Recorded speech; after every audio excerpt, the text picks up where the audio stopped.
Roman Empire, Alana? Probably not often enough. I'm not a man. Yeah, P. Diddler. Bum bum bum bum bum bum bum bum bum bum bum bum. Your brother did catch the Taiwanese wife, so that was no waste. Oh no, I mean I don't know. I don't know about like it being useful. Like, hey lady, did you know in Taiwan? Like, I don't know. I don't know how he rizzed her up, so clueless about that.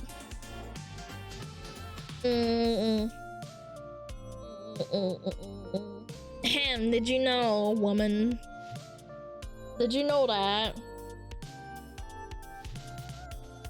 She's a nice lady, though. Nice lady. She's a kindergarten teacher. She's so cute, man. When I saw her, like, you know, interacting with little kids, and they're so fucking cute, man. They were so cute talking to her. Do you like her, though? Yeah, no shit I do. What? She's really nice.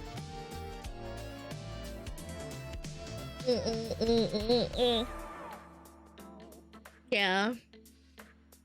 She's really nice, and she is very sweet.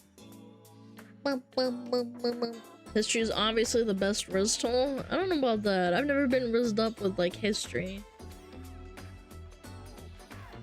History is good on to tell how humans patterns and how we act through time.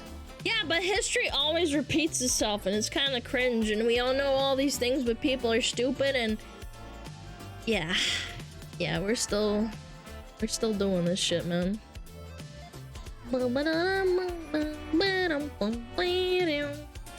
We still repeat our mistakes, chat. Would you like to be rizzed up with history? No! Please stop.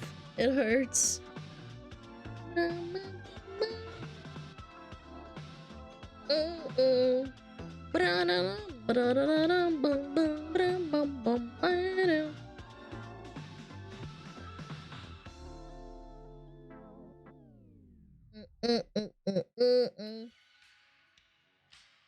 We think we're the god of the universe. We're too stupid to learn from our past. Yeah, I mean, again, that quote, those who fail to study history and learn from the past are always doomed to repeat it. Yeah, because they fucking learn nothing! People are stupid. You give people power and it's over. What is it like? Power, absolute power corrupts absolutely, or something. I forget what the quote is. Hey girl, are you the Ottoman sieging Vienna? Because I want to charge you like the Lithuanian and Polish winged hussars. Choco, when's the last time you talked to a woman? Like 5 years ago? Jesus. What the fuck? That was terrible. Absolute power corrupts absolutely. No, it's not all, it's absolutely. I think. Being a bit, I mean, I'm joking. Just kidding. I wish I could like kind of like replicate, you know, like clone myself. There's a lot of crazy women out here. I'm crazy too, but like sheesh. I am very crazy. He got me hot and bothered. Oh, Geralt wants to hook up, huh? Wants to hook up with Choco Man. Last time I talked to a woman was 300 years ago. What are you, a fucking vampire? Get the fuck out of here. Why talk to women when I can farm tier in LFR? You're insane. You have the World of Warcraft brain rot. Stop it.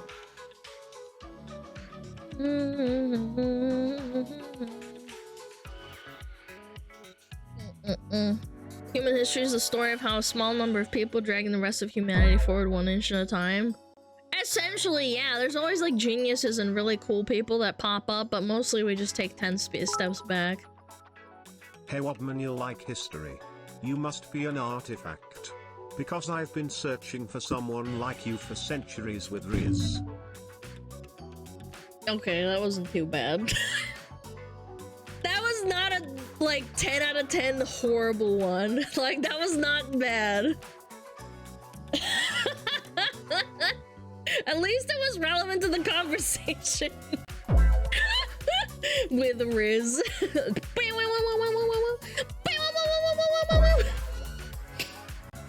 Pixel says I'd fall for that. Hot. I never have sex because that means losing your virginity, and I never lose. True, honestly, Basaja. I never lose at video games, ever in my life.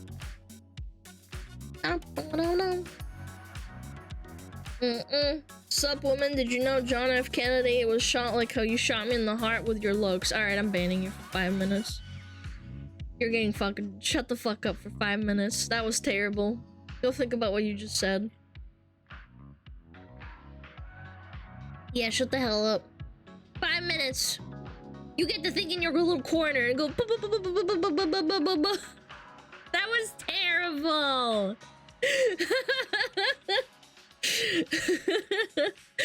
Lovers.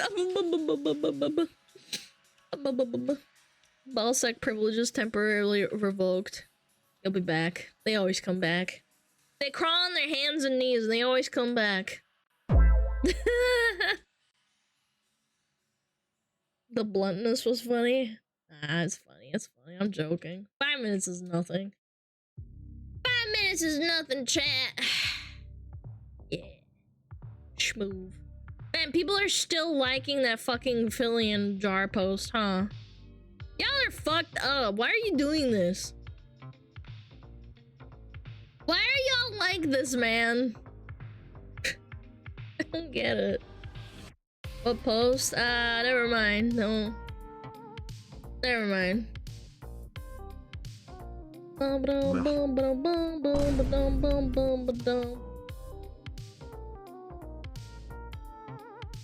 They love my art. I mean, it's AI art. It's funny. It was a joke. I would never do that to Fillion. I like her. I'm that way. Can someone explain the jar thing to me? Choco, you don't want to know. With Riz, are you French calls I feel for you? I would perma-ban you, but you're a mod and I don't want to type out mod again, you know? Are you a history book girl? Because every time you open up I learn something new with Riz. Okay, that was a 1 out of 10. I'm gonna ban you for that one. Mods, grab his ball sack. I should add a toggle jar to the 3D too. Please don't do that. I will actually fucking punch you in real life. I will fly to Morocco and I will find your house and kick you in the nuts.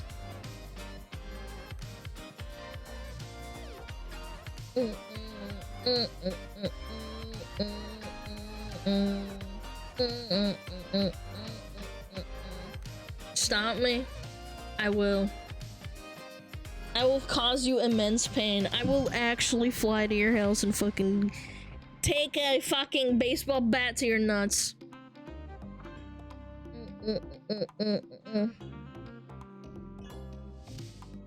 I'll send you my nuts, kick them, and send them back. Guys! If he adds a 3D toggle to, like, the jar thing... Do I have permission from chat to just nuke him from orbit? Mod him? No.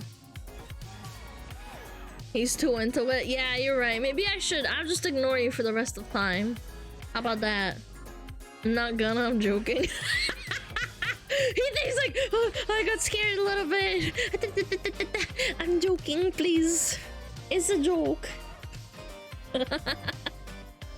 Sure, he's joking. Guys, I'm kidding. Alright. You're done. You're done. It's a joke, guys. It's fine. Yeah, maybe I'll take a gander at the apology video by Diddy. Yeah, chat. How about we look at that later?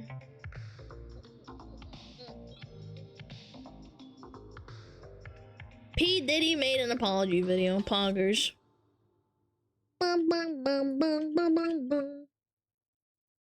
Alana's that kid with a magnifying glass? Yeah. Yeah, I'm gonna fucking singe your balls.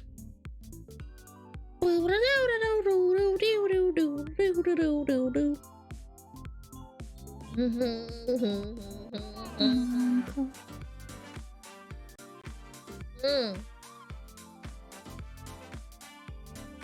the ants? No, I'm just gonna burn your balls. Привет, привет, voodoo. It's a YouTube apology video, chat. You gotta understand. 2. SmugAlana from George Washington. Let me give you some sugar, baby. Tax free. Are we done? Are we done? Are we done yet? Okay, ban. Yeah, let's ban him right now.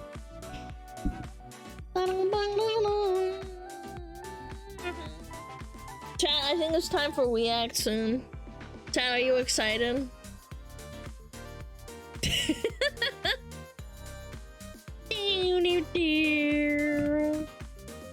It's time, yeah. React! React! React! Yay! Yay! Did you see my depiction of your Pharaoh chan? Yes, it was glorious. Right now! I just didn't manage to type anything because I'm streaming, so I have like no attention span at all, period. It's gonna start on time. Right Alright, now. shut the fuck up. One day I'm gonna do a 6-hour stream of yapping and y'all can fucking suck a dick.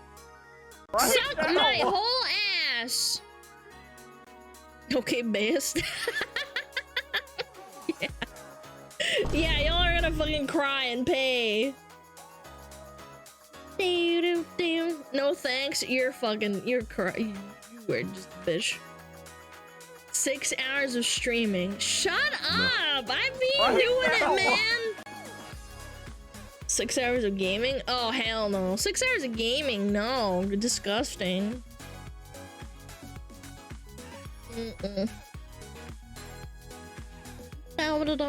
Gaming? Ew, I know. Alright.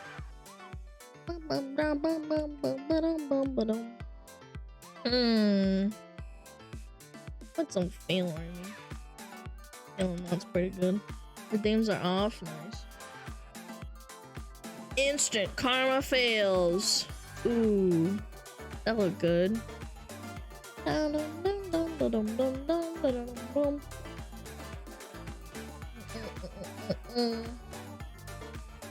Alright. Are you ready to rumble? Oh yeah, I had MS Paint open.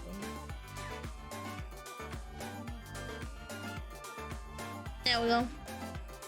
Alright, I'm gonna be right back. Need to get more water. Have fun! Wow, to the wall. Wow, to the wall. Oh, maybe I'll just leave it like this. Alright, be right back! 5 minutes!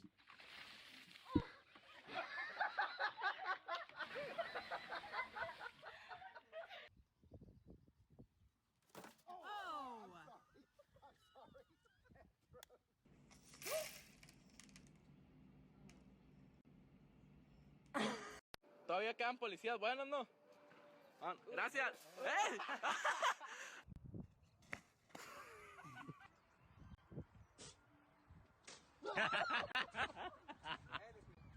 Con los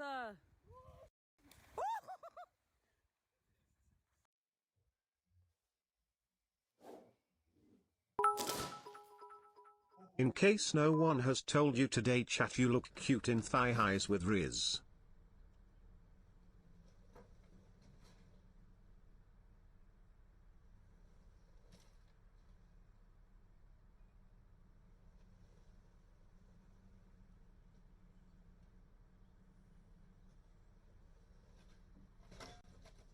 three.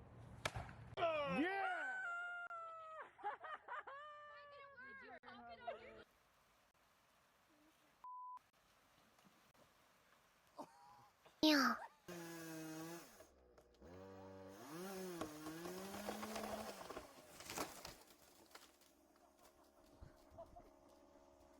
Tony, the floor is lava. We like it.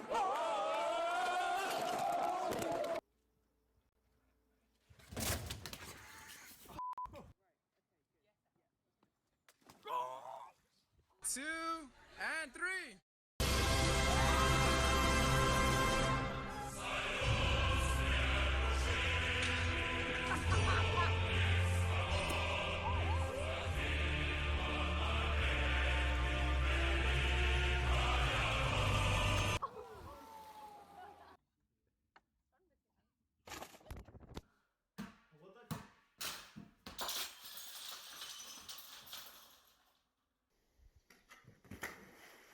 Grab his dick and twist it!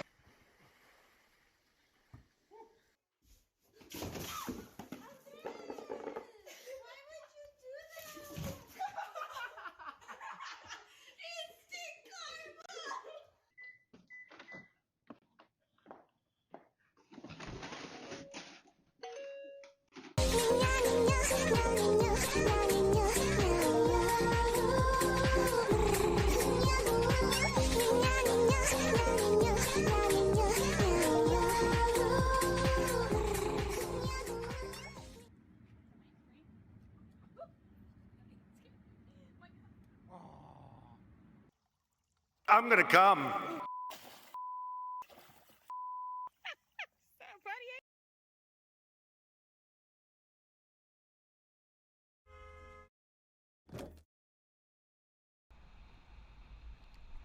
Alana.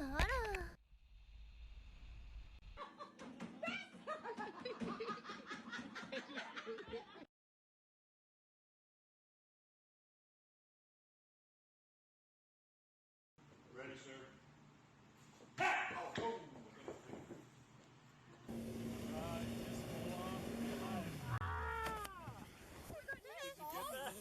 Got that. I got that.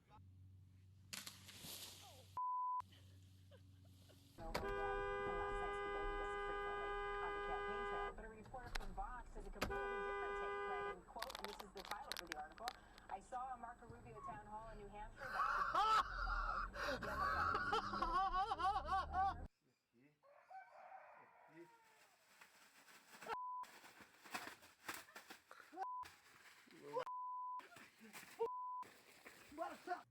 Straight Mitsurugi style.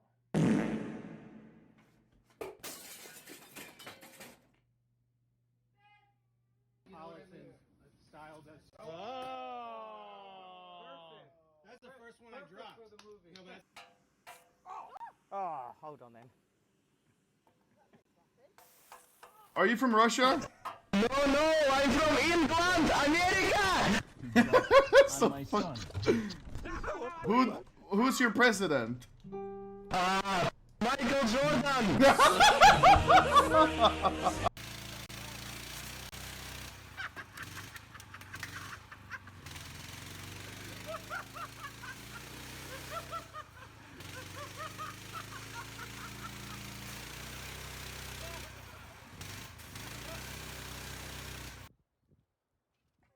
Oh God.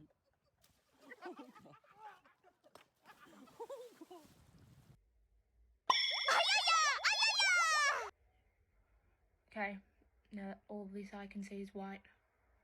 Oh, that was a mistake. That was such a mistake.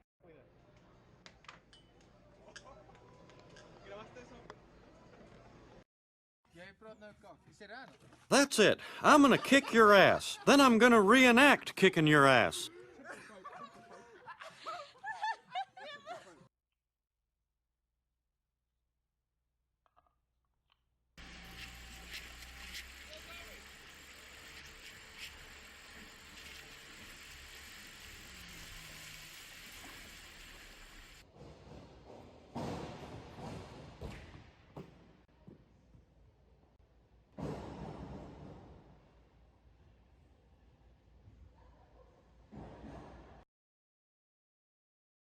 It's only a game.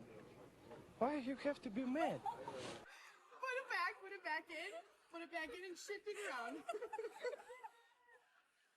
Oh my God. Put it back in. No. Yep. Do a little shimmy. Do a little shimmy.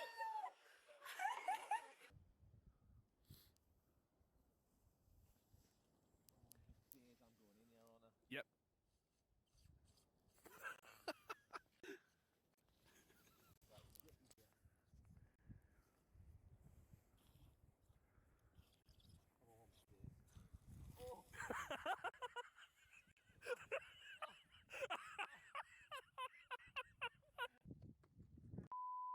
Mud geysers in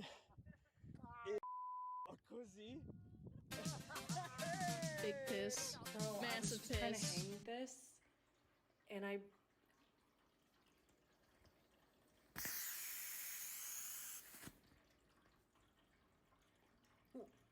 Dumb ways to die.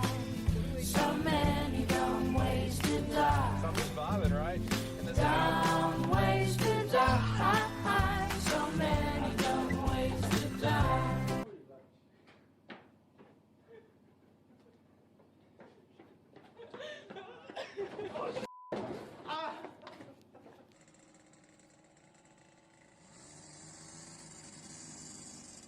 You got your baited. You got your baited. You got your baited. Baited. Baited.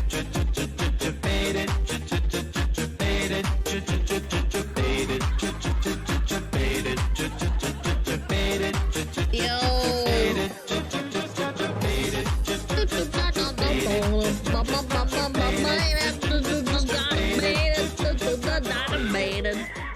Yeah, Sorty Way. He did the song.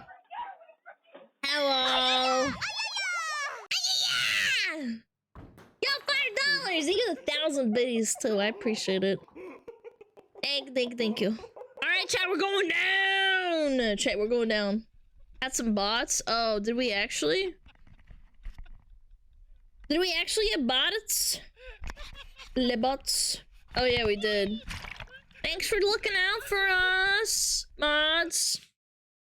Sorry about that. Yeah, we had a bunch of clankers. It's like the coolest option ever. Disgusting. Chat had to be logged down. My apologies. Alright. Thanks, mods. And the rice in the rain. If the laptop wasn't already broken, it definitely is. Ew! Yeah, that laptop's fucked. Oh shit, it's not working. Yeah, we're cranking. As my usual self, I did misfire. Oh shit, you misfired on someone? Crank that shit. Soldier boy up in this hole! Watch me crank that one shit's hole! Soldier boy! Alana, how are you so lovely today? I don't know, man. I'm the same every day. Drop that napkin. Just always the same. Catch it. 3, 2, 1. Kind of thick. I'm gonna What the fuck? mix them together. And Ew! What is this shit? Ew! What is that? It looks like glue. Oh no! going the way I wanted it. Is it beeswax? I don't know. It's out of the can. That's glue? Oh, it's glue. Okay, tasty.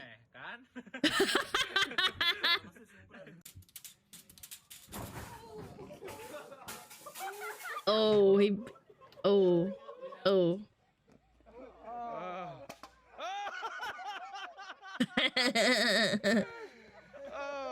Oh, shit.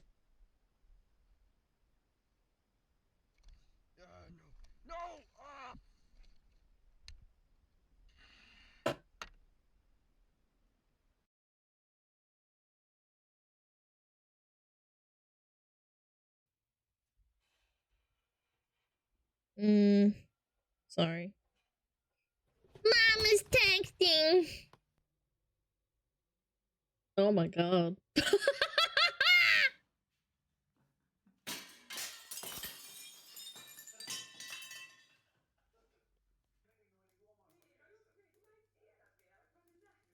Mm. Mm-mm. Give mama love, she birthed you. No, I hate her for birthing me. Why did you just— I don't know what to do. I just Bro. flipped my hair and I got it stuck in this fly trap. Oh, I'm gonna lose. Ew, man! You have to cut it off! What do I do? You have to cut it off, man! Wash my hair. It's so sticky. Bro, that is actually so bad. Like, you actually have to cut it off. Sticky, fly traps are really bad. It's a camel! He's gonna rip someone's face off. Nom nom nom nom. Nom nom nom nom nom nom.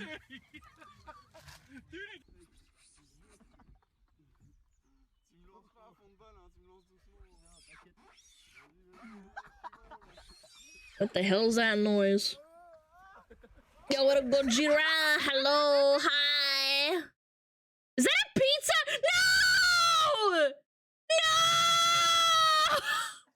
Oh my god, no, bro!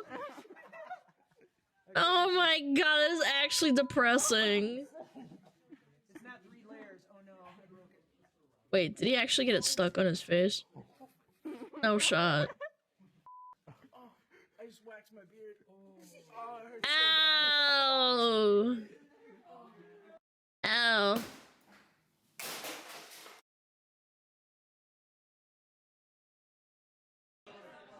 Dude, that looks initially. Yummy. Oh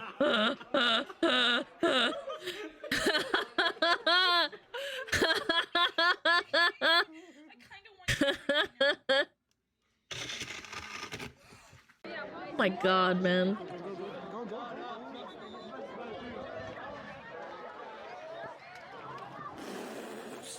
What the hell happened? Did he just get cummed on? What the hell happened? I don't understand. I think I put too much in the pot. Yeah, you did, lady. You fucked up. Cracked an egg on himself, but how? Drone! The drone's gonna die. The drone's gonna fall into the water and drown. Bro. It's gonna hit the thing and just fall. Yep. Called it. Drones aren't cheap either, by the way.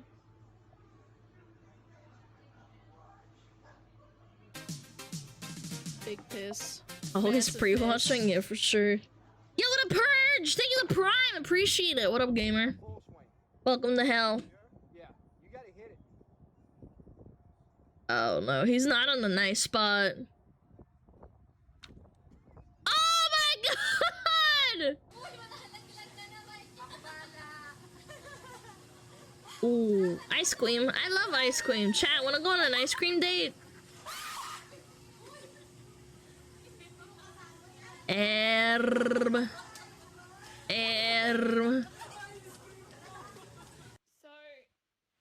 I can't take it off.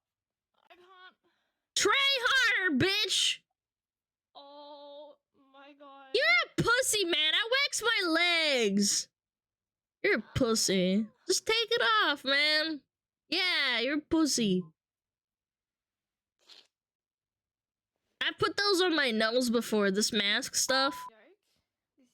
Bro, just fucking rip it off, man. Just rip it off! She's being such a baby. Been binging your internet historian anime genre videos at the come drop a follow. Love your personality, very entertaining. Yo, thank you, Sunny Ammo. It really means a lot. She can't take it off. My guy, you can though. Like, I saw it peeling. Like, right there, you literally just rip it off. It might hurt, but you can do it. Nah, it's not that bad. Run and leap, run and leap. Go fast. Go fast, go fast. Oh no. Smash the TV! Smash the TV right now. Right now. Sama, thank you! Oh, Pog. Holy shit. That's strong. That's powerful, chat. Oh no. Oh no, it's gonna fall.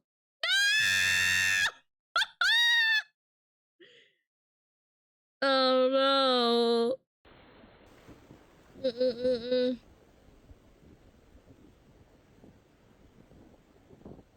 Bros, I don't think that car's okay. Can we get it out? You guys think we could get out the car? Off the beach?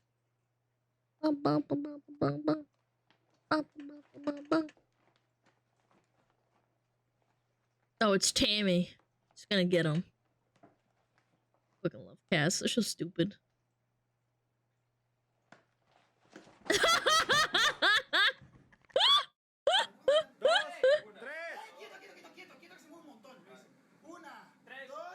Tres! Ah! You suck! Uno, dos, tres, cuatro.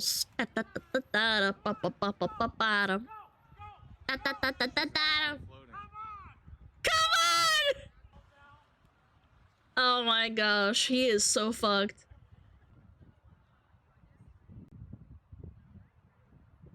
That car is just beyond fucked.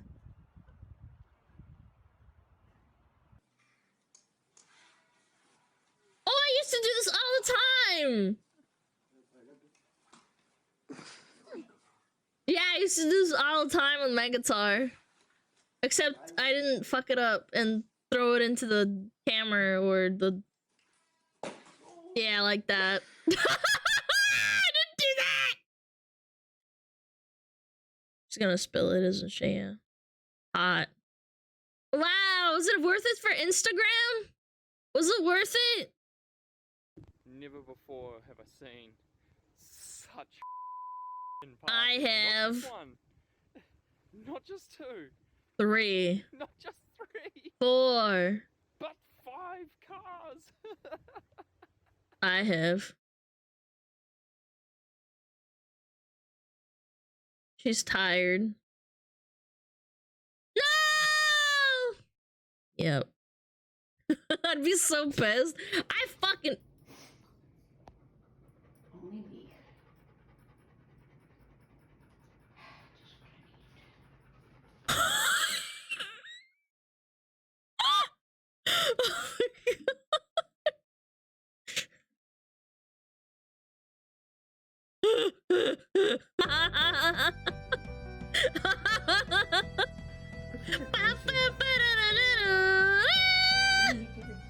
Oh, it's every place. It's in the laundry room.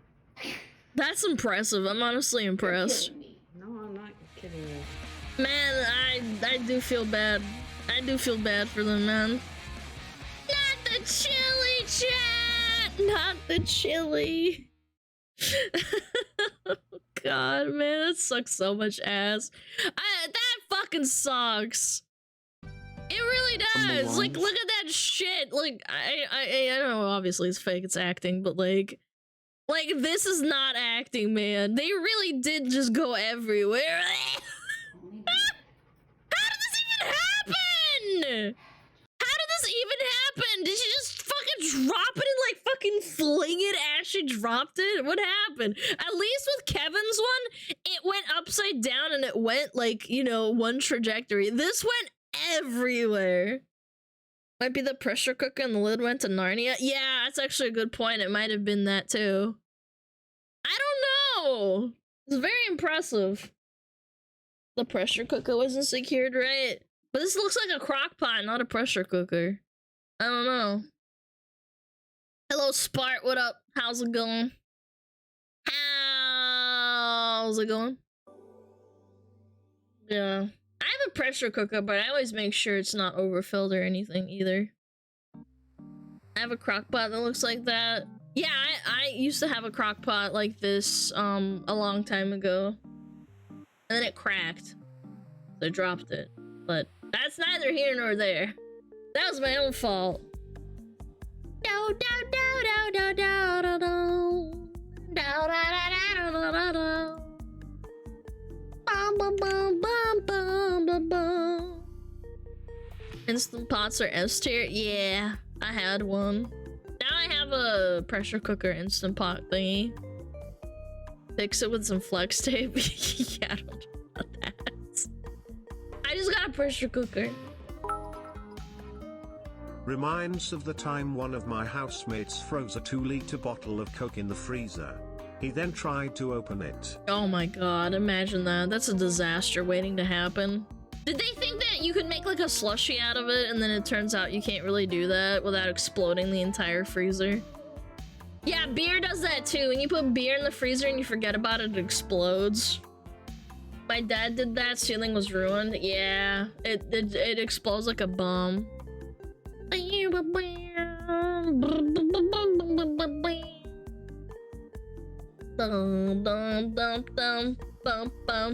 Alright. Let's watch some Shibas to cleanse the palate.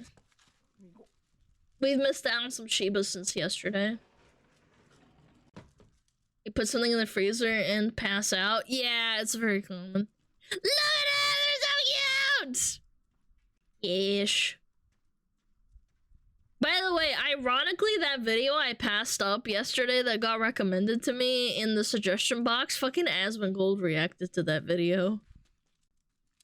I didn't, like, it had an X on it and I was like, alright, this seems kinda dumb, but it turns out it's actually pretty good. Oh, look at her sniffing him. Yeah, that motherfucker. Shiba. Shiba man. Oh, then they sit their little butts down. Oh my god, why are they so fluffy? I hate it. Yeah, fucking Asmongold stealing my react videos. I'm joking. It's not me. I did skip that video. I was like, this can't be good. No, the porn games one. I'm pretty sure the porn games one got axed, I think. Or it got question marked, so I was like, I don't know about that. That's my bad. Stolen content? Nah, it's just me being bad. I didn't think it would be a good video, but apparently Asmongold did. Grrr, stop touching me. Grrr.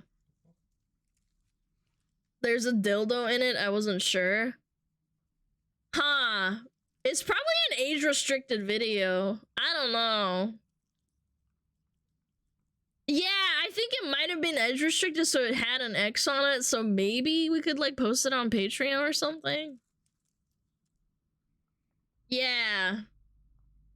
Like, it's probably fine to, like, react on stream. But it is very likely age-restricted, considering they talk about porn. So cute!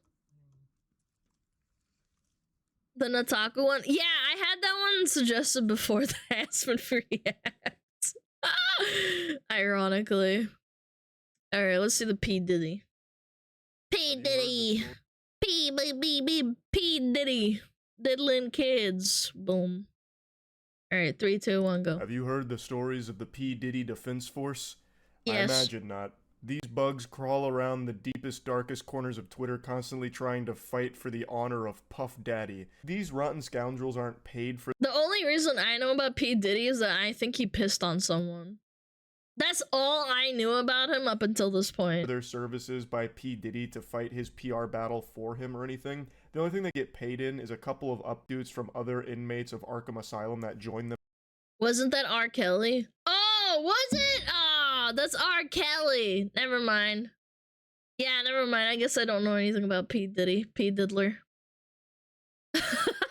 R. Kelly, but I can see where you made the mistake. Yeah, my bad. My bad. Crusade. The Puff Daddy Patriots have been in full force red alert because a lot of new evidence has come out about just how evil P. Diddy is and has been for years in the music industry. There's overwhelming evidence that has existed for a long time, as well as brand new discoveries that have really painted a picture of just how fucked up P. Diddy is and has always been. And the Puff Patriots have been trying to deny all of it for him.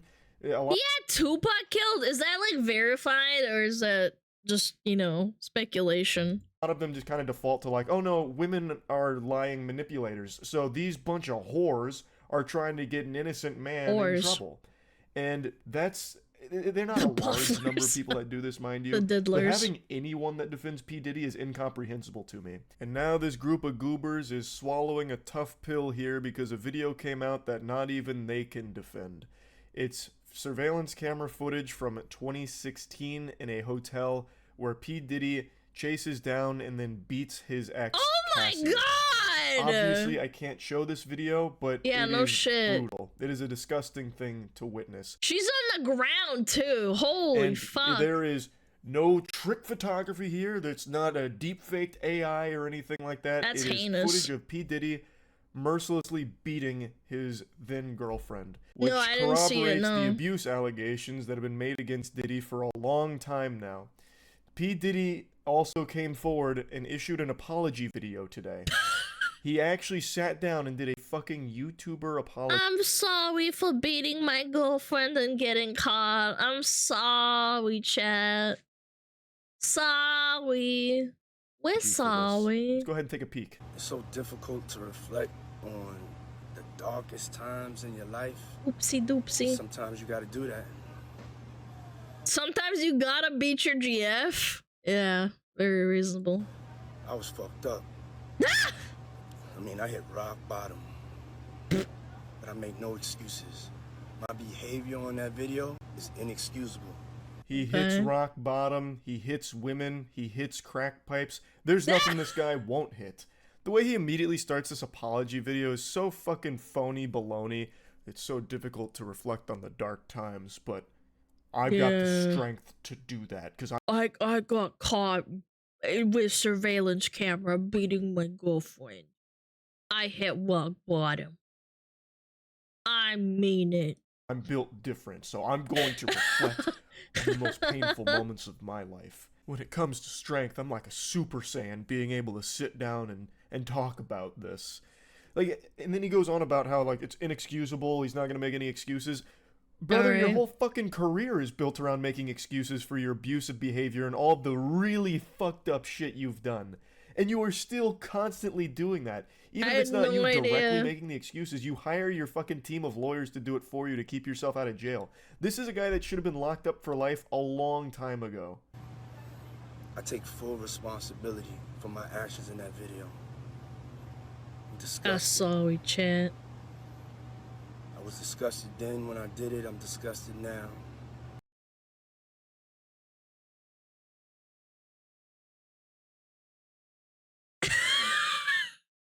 Turn yourself in then.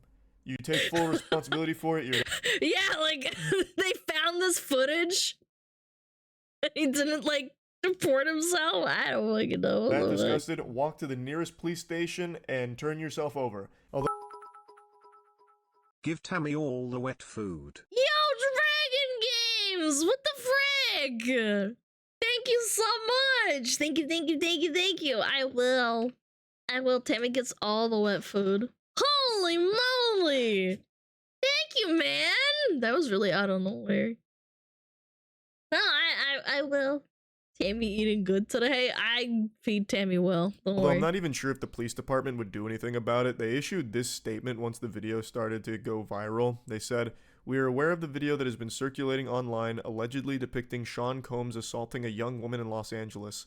I've said this before and millions of people have said it millions of times before me, but the word allegedly does so much heavy lifting in this day and age. It's fucking Allegedly. crazy. Like, I know why they use it in the legal Allegedly, I feed Tammy. We're not confirming it, but allegedly, I feed Tammy. sense, but like we all just watched P. Diddy beat Cassie, and he himself came forward to confirm that it was him beating Cassie, and they still used the word allegedly. That is like actual Looney Tunes level cartoonish dog shit there. You can just drop that word. The video has been circulating online depicting Sean Combs assaulting a young woman. Like, there's no gray area here. He has confirmed it. Everyone can see it in the video, but whatever. We find the images extremely disturbing and difficult to watch, and the office added that it would not be able to take action against Combs.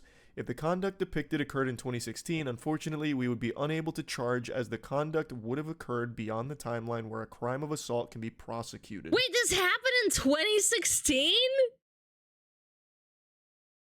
It's been around for 8 years? What?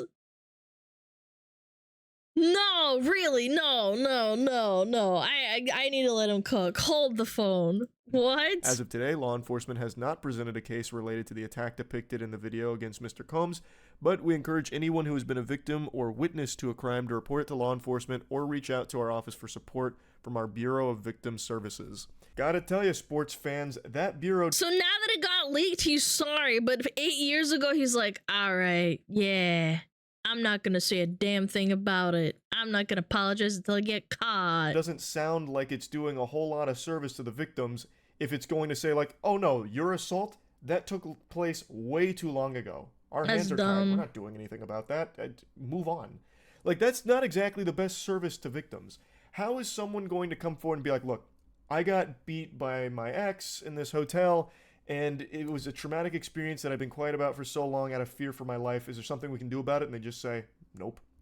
Now, this isn't Cassie that's approaching them, by the way. Like, this video wasn't released by Cassie or her team, at least not from what I've been able to tell. I get the statute of limitations. Like, I do understand that in certain contexts, but when it comes to, like, assaults, like brutally beating women and just all kinds of things. Yeah, it's I can't, man.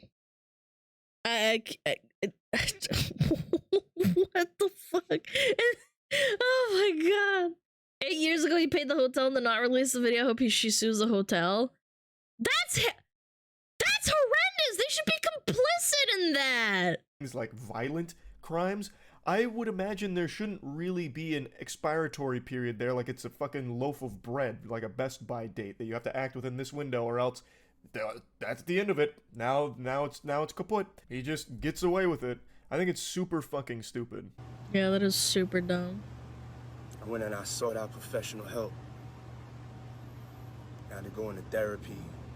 How do we not know that this guy did something like this again after within the 8 years after going to therapy? Like, we don't know. He paid off the hotel to hide this too. I'm going to rehab. Oh boy, I'm starting to tear up now. Yeah, this is some heavy stuff here, P. Diddy. This is tough. Yeah. Would you like a side of French fries with that? Like, what the fuck, man? French Why are you trying to summon the wambulance here? He tries to tell his own little sob story here about how it was so hard for him. Wah, wah, wah. I'm the real victim here, I'm a actually. big It was tough baby, for wah. me, too. I highly fucking doubt he's done any therapy or any rehab or anything, because he has decades worth of allegations against him for these type of violent, abusive tendencies. So already has allegations are back. So already has previous allegations in that nature, and 8 years later, I'm sorry, you guys, I got caught by mountains of evidence and continue all the way to present day. So I highly doubt at any point in his life he's ever sought professional help for him being a violent maniac. Had to ask God for his mercy and grace. My guy does not believe in Jod. I'm so sorry. Say sorry to that woman, you beat her ass, To be a better bro. man each and every day. I'm not Okay. asking for forgiveness. Alright. What the fuck? It's so weird if he's that remorseful Hey about yo, the situation. 2 months already, SmugAlana Disco. Yo, Voss, yo. Thank you so much for the 2 months. I appreciate it. Why he didn't apologize back in 2016, why he tried to bury it to the best of his ability and deny all of the allegations and try and paint all of his accusers in the worst possible light to make it seem like they were untrustworthy and lying about the whole thing. It's so weird how all of a sudden now that the video is out there and it's irrefutable proof of all of these allegations made against him, that all of a sudden now he's got this real heavy burden on his shoulders, and it's so disgusting, and he's truly sorry for it. He's very apologetic. I'm sorry, it's so Chet. odd that, like, now he's really apologetic about it, now that he's been caught. Huh. It almost seems really disingenuous to me. But anyway, P. Diddy is one of the most well-documented monsters in the music industry, and it is shocking that he still is not in prison. But with more and more evidence constantly coming to light about this guy, I'm optimistic that eventually justice will be served here. But yeah, anyway, just wanted to give you a little update to what's going on with P. Diddy here. The apology video, if I was to put that on the YouTuber apology tier list, that would be a strong F. Fucking terrible. Absolutely atrocious. That's about it. The subtitles on it too. Chat, the subtitles, the TikTok subtitles on it as well pop up as he's talking. This is a TikTok apology, man. Oh god, if you want to check it out for yourself, check it out. What did I miss? P. Diddy. 2016 was 8 years ago. I know. Bro went back and added that in. No. He had one of his, like, editors or lawyers go back and say, hey, can you add some subtitles so I can post this on TikTok? Can you imagine being the guy that adds subtitles to a guy saying, I'm really sorry. I was so full of emotion. I just had to beat her ass. And be like, okay, alright, here you go. Here you go, buddy. Post it online right now. Bum, bum, ba, bum. I just have to watch that shit through 10 times. Yeah, subtitling is not easy, chat. It's definitely not easy. Bum, bum. Bum, bum, bum, bum, bum, bum, bum, bum. Ooh. This looks like fun. Alana, tell Barry you are sorry you beat her up. I would never lay a hand on Barry. What the frick? Talking about. Never thought I'd see an apology worse than Sniper Wolf's apology. I don't know. Those are pretty up there. Oh. Subtitling is not easy, man. That guy definitely washed it back a few times. Bum, bum, bum. Alright. The creepiest cases of people disappearing. Number 1. Your sanity. Watching SmugAlana. How was that, chat? Was that good? Was that good, chat? Number 15, Burger King foot lettuce. Hello everyone, and welcome back to Scary Interesting. In this video, we're gonna go over 2 more creepy cases of people disappearing. The first one is just outright disturbing, and the second one is one of the most infamous cases in all of history. And to this day, both cases remain officially unsolved. As always, viewer discretion is advised. Bam, bam. Love this guy. Good channel. Boom, boom, boom. In the early afternoon of July 5th, 1996, just after the big lunch rush, the phone rang at the Eatco Pizzeria on the south side of Chicago, as it typically did most of the day. After 2 o'clock though, things quieted down for a while before Eatco entered dinner time. When the phone rang around this time of the afternoon, the owner, Everett Thompson, knew there would usually be a familiar voice on the other line to greet him. Sure enough, I feel like people are a lot more trusting back in the day. This stuff would not fly in 2020. I swear. People are so much more paranoid. it was his father, Herman. Herman knew that his son would likely have a moment to catch his breath in the afternoon, and that was the perfect time to pester him about visiting Philadelphia. Despite the distance between them, Everett was close with his parents. Years earlier, he left Philly to work in the steel mills in Chicago, and after meeting and marrying... Like in this time period, like 2020 to 2030. You know what I mean? Yeah. No, I know we're not in 2020. I meant like in the era. His wife Lydia, he left the steel mills and opened up the Eatco Pizzeria. Although he had no previous restaurant experience, with Lydia's support, Everett knew he had to give it a shot. Cooking was his top passion, and he knew he was good enough to make a career. Is that bologna on fucking pizza? What kind of stock photo is that? Bologna on pizza. Ew. You're out of it. By owning his own restaurant, he was living a life he only dreamed about, and he got to share it with the love of his life and their children, 11-year-old Everett Jr. and 8-year-old Andrew. The 2 boys were actually the reason for Herman's phone call. It had been too long since he had seen the grandkids, so a trip to Philadelphia was long overdue. At the same time, owning a restaurant was demanding work, so it wasn't easy to take time off. But, just like every other time Herman would call, Everett promised his father he'd bring them for a visit just as soon as he could. While the two talked on the phone, the other phone line started ringing, and Everett glanced at the caller ID and saw his home phone number on the display. He told Herman to hang on a second and then switched over to the other line, and then he heard Lydia's voice, and she sounded frantic. The words she was saying were almost surreal, and Everett had to fight the urge to ask her to repeat them. Her brother Kenneth had an axe and was threatening to kill Lydia and the kids. Before Kenneth could get within swinging distance of the boys, Lydia grabbed them and took them to the bedroom, where she locked the door and called Everett. He then told her to stay where she was and not open the door under any circumstances. Kenny, why? Then switching back to the line with Herman, Everett told him that Lydia was in trouble and he had to go.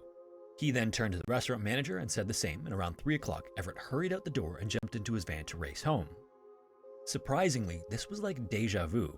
Not 2 days earlier, Lydia called police for the exact same thing, and Everett had to leave the restaurant in a hurry then too. Her brother Kenneth, who was 41 years old at the time, was prone to angry outbursts and unhinged behavior, which had him Well, why with an axe, man? in and out of prison most of his life for a variety of violent crimes. And ever since Kenneth had been released from prison the most recent time, he had been nothing but trouble for the family. Lydia also inherited the house they were living in on the south side of Chicago when her mother died. During Chicago. that time, Kenneth was locked up, but the house was intended to be split 3 ways between Lydia, Kenneth, and one other sibling. With each of them owning a third of the house, Kenneth moved in when he was paroled, and there was nothing Lydia could do about it. A couple of hours later, at 5 o'clock, Everett's employees... Man, splitting houses with siblings is so stinky. That really sucks. Having to, like, fight over that kind of stuff. Oof. Saw his van pull back in its designated parking spot, relieved that he had made it back just in time for things to get busy. They figured whatever was wrong earlier had been resolved, but when the driver's side door opened, it wasn't Everett who got out of the van. Instead, it was a tall, lanky man in his early 40s they immediately recognized as Kenneth. As he walked in, he was approached by the manager, and before the manager could say anything, his attention was drawn to shoes Kenneth was wearing. The shoes themselves were nice enough, but it wasn't the style that caught the manager's eye. It was how well these sterile white sneakers contrasted with the streaks of blood on them. When the manager shifted his focus away from the shoes, he asked Kenneth where Everett was, and according to Kenneth, Everett was in a car accident on the way to get Lydia and was arrested at the scene for reasons Kenneth struggled to specify. What? It was an odd interaction, Did you buy that? but after grabbing a takeout order, Kenneth left the store and drove away in the van. As days passed, Everett failed to show up for work, and no one could get a hold of anyone in the family, and Herman was especially bothered by his inability to get in contact with Everett with his phone calls. Without fail, any other day, Herman would find him at the restaurant whenever he called, but employees told Everett's father they hadn't seen him since he rushed out the door on July 5th. After nearly 2 weeks without hearing from his son, Herman called the Chicago police and requested a welfare check on the Thompsons' home. When police officers arrived, it was Kenneth who answered the door. The officers explained the reason for their visit, and Kenneth was quick to explain it away. On a whim, Kenneth said, Everett decided to load up the family in the van and take an unplanned trip to Philadelphia. Police then asked if they could enter the home and take a look around to be sure, and Kenneth obliged, but 2 weeks? My mom and dad would freak out if I stopped answering them after like 5 days. 2 weeks? Tour of each room revealed nothing out of the ordinary, so the officers thanked Kenneth and left the house. Nah. Surprisingly, despite Kenneth's claim that the Thompsons took the van to go to Philly, the van was parked at the house when police arrived, and they didn't even notice. Then, in the days after the Thompsons seemingly disappeared, police even pulled Kenneth over for a traffic violation while driving the family's van. Unfortunately, they never connected the dots between his original story and the record they had of Kenneth being in possession of the van. Before the month ended with no further word from the Thompsons, Everett's parents drove from Philadelphia to Chicago to find out what was going on for themselves. Chicago. As they pulled into the area, they went straight to the Eat Co, where they expected Everett to be. They then parked and entered the restaurant, where they spoke to the manager and learned about Kenneth having the van and his bloody shoes. That was all Everett's parents need to hear. Police? The bloody shoes? The whites? Why would you wear white sneakers if you're gonna kill someone, by the way? Also, really low IQ moment. And they went straight to the police and why would you ever do that? This time, when police started to investigate a little more closely, they quickly found that none of what they already knew made sense. This was when they realized the alarming oversight involving Kenneth's original story in the van, but there was nothing they could do about it by then because the van was gone. One of the first things they did was check police reports from July 5th to confirm that Everett was involved in an automobile accident and arrested as a result, but no record of that existed. Kenneth's phony story and the reported blood on his shoes were enough probable cause to secure a warrant, but when police showed up at the Thompsons' home to serve it, they could barely believe what they saw. The whole interior of the house had been completely gutted. The confused police were then approached by the equally confused new owners of the house who were having it remodeled. This meant that if there was any physical evidence that pointed to foul play in the disappearance of the Thompsons, it was now in a landfill somewhere. The next best thing. So this is why you never wait, man. If you think something's up, never wait. People will always find a way to try and destroy evidence, man. Police could do was review the report of the house inspection conducted before the sale. In it, the inspector noted that the kitchen floor had been ripped out with the subfloor exposed as if someone was preparing it for a new floor. Yeah, and then that's probably where they killed him. And they stained the floor, probably. This, by the way, was before the new owners came in and started tearing the place apart. There was also a mention of a toilet and bathtub that were painted red. However, the officers who were That's totally not sus! responded to Lydia's 911 call 2 days A red porcelain toilet and bathtub. I've never heard of that in my life. What? prior were emphatic in their denial that any of the bathrooms had a red toilet or bathtub when they were there. If there had been, that would have stuck out beyond anything else they witnessed during their look-arounds. When police finally tracked down and arrested Kenneth and brought him in for questioning, they found out that the van was sold to a scrapyard and crushed immediately afterwards. Of course! So of course! That's another great way of getting rid of evidence. Not that I would know. that might have been in there was long gone too. This also brought the next question of how Kenneth sold the van and the house, since they were both in Lydia's name, and the answer was simple. Kenneth forged her signature. This was already a for sure conviction, but police had two options: arrest him now and hope to secure a murder charge before he was released, or don't arrest him and see what he does next to turn up any leads. They opted for the latter and uncovered some of the strongest evidence in the case against Kenneth as a result.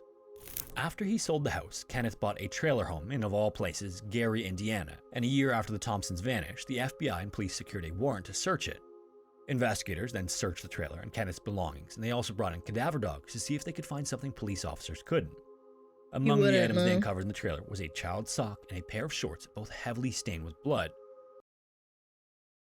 That's not sus at all, huh? Imagine not getting rid of that either. What the fuck? Despite the find, though, police weren't able to tie the items to the Thompsons. Afterward, more time would pass without answers, and Kenneth continued to garner the attention of police, both as a top suspect and a habitual offender. He was arrested November 1997 for a probation violation for failing to register as an offender, and in the following months, he was charged with forgery after he was caught trying to cash another $13,000 check using Lydia's forged signature. Oh my God. When state prosecutors met up with the media, they brought up that Kenneth was the top suspect in the Thompson family disappearance, which was news that hadn't been released to the public yet. It seemed like things were heating up in the Thompson family saga, but just days later, none of it mattered. Kenneth was found dead on a late December morning. He was the only one in the cell, and it wasn't an accident. So, the valuable information of the whereabouts of the Thompsons died with him. Almost 30 Oh my God! Someone took him out! years later, Everett Sr., Lydia, Everett Jr., and Andrew are... This is why I kind of, like, guys, it's not good to, like, do this kind of thing. Doing this without the evidence or anything, vigilante justice, you want to get the full story. Are still considered missing persons. I want to know what happened. Alcatraz is one of, if But not he's the never most gonna famous prison say. on Earth. If you're from North America, I probably didn't even need to tell you it was a prison. But for those who aren't familiar, almost exactly 2 kilometers from shore, Alcatraz is a small, cold, lonely island in the San Francisco Bay. Streamer says murder's bad. I mean, some people would argue and say, oh, he deserved it, he killed them. It's like, well, it would have been nice to know what happened actually, you know? Like, I'm not saying he didn't deserve it, I'm just saying. This little island would eventually go into house one of the most Would've isolated been nice. and supposedly inescapable prisons on Earth. Alcatraz! The first permanent structure on the island was almost built under Mexican ownership in 1846, with the Mexican government intent on installing a lighthouse. Later on, as part of the new state of California, and during the California Gold Rush, the U.S. Army set about turning the island into a fortress. By This is where I stream from, Alcatraz. 1861, the same year the American Civil War began, it also became a prison, an armory, and a training base. The harsh currents, cold water, and fortifications made it ideal for keeping prisoners in and everyone else out. Then, in 1868, the island would officially be designated a military prison as its main function. POWs from the Spanish-American War would follow in 1898, and more civilian prisoners in 1906, with the San Francisco earthquake compromising the structure or security of several mainland prisons. Oh yeah. Between 1909 and 1912, the prison's main building would be constructed, and sometime between then and 1915 earned the island its common nickname, the Rock. In 1933, the island was officially transferred to the Bureau of Prisons, who designated it a federal prison in the next They year. have good internet here. Its new purpose would be to house people too dangerous to hold elsewhere, and especially people with a history of escape attempts or violence during incarceration. Afterward, everyone from mob bosses, bank robbers, murderers, and famous and eccentric prisoners would pass through the island, but it would only actually serve as a civilian prison for just 29 years. And during that time, it would also be said that no one had ever escaped, but that depends a bit on how you define escape. During the prison's Sometimes you can escape and die. lifespan, 36 men made 14 different attempts to escape. A few lasted seconds, some made it multiple days, but there's one that stands far and above the rest. It's now known as the escape from Alcatraz, and it's maybe the most infamous prison escape in all of history. Yeah. In December of this one. 1961, 4 men, including Frank Morris, brothers John and Clarence Anglin, and Alan West, were housed in adjacent cells. They lived, worked, and dreamed together, looking out over the water in brief glimpses whenever a prison job brought them somewhere where they could see, because the cells didn't have any windows otherwise. The prison was also as fortified as the cells were isolated. Each cell was made of hardened, cut-resistant bars. They were guard patrols around the clock, and the island... Yeah, that one Japanese guy could. I bet he could. That guy was insane. He broke out of what, like 3 prisons? And they knew about him? And then he eventually starved himself to the point where he could fit through the little squeaks, like little jail cell bars. That was insane. And then like the miso dripping stuff also. Holy moly. I bet he could figure it out. The island was surrounded by freezing water for kilometers on all sides. Even the shape of the prison, with tall retaining walls, guard towers, and choke points like stairwells, made it easier for guards to keep track of movement. Fortunately, Frank was paying careful attention to all of this. Born in Washington, D.C. in 1926, Frank was a very intelligent man and probably wouldn't have found himself in Alcatraz if not for losing his parents at 11 years old. Aww. His life spiraled, first into theft, then drugs, armed robbery, and after an escape from prison in Louisiana, he found himself transferred to Alcatraz. Any escape attempt wasn't going to work out alone though. As smart as he may have been, Frank Morris was only one person, He needed and the work that he needed friends. doing would have taken him years to do alone. He needed smugglers. Chat you in? This is where he got the help of John and Clarence Anglin. The brothers were 2 out of over a dozen siblings from Georgia, born a year apart in 1930 and 1931. Their parents were seasonal farmhands who moved up and down the eastern half of the United States to follow their work. But the brothers built a history of breaking into businesses after hours and one time robbed a bank with a toy gun.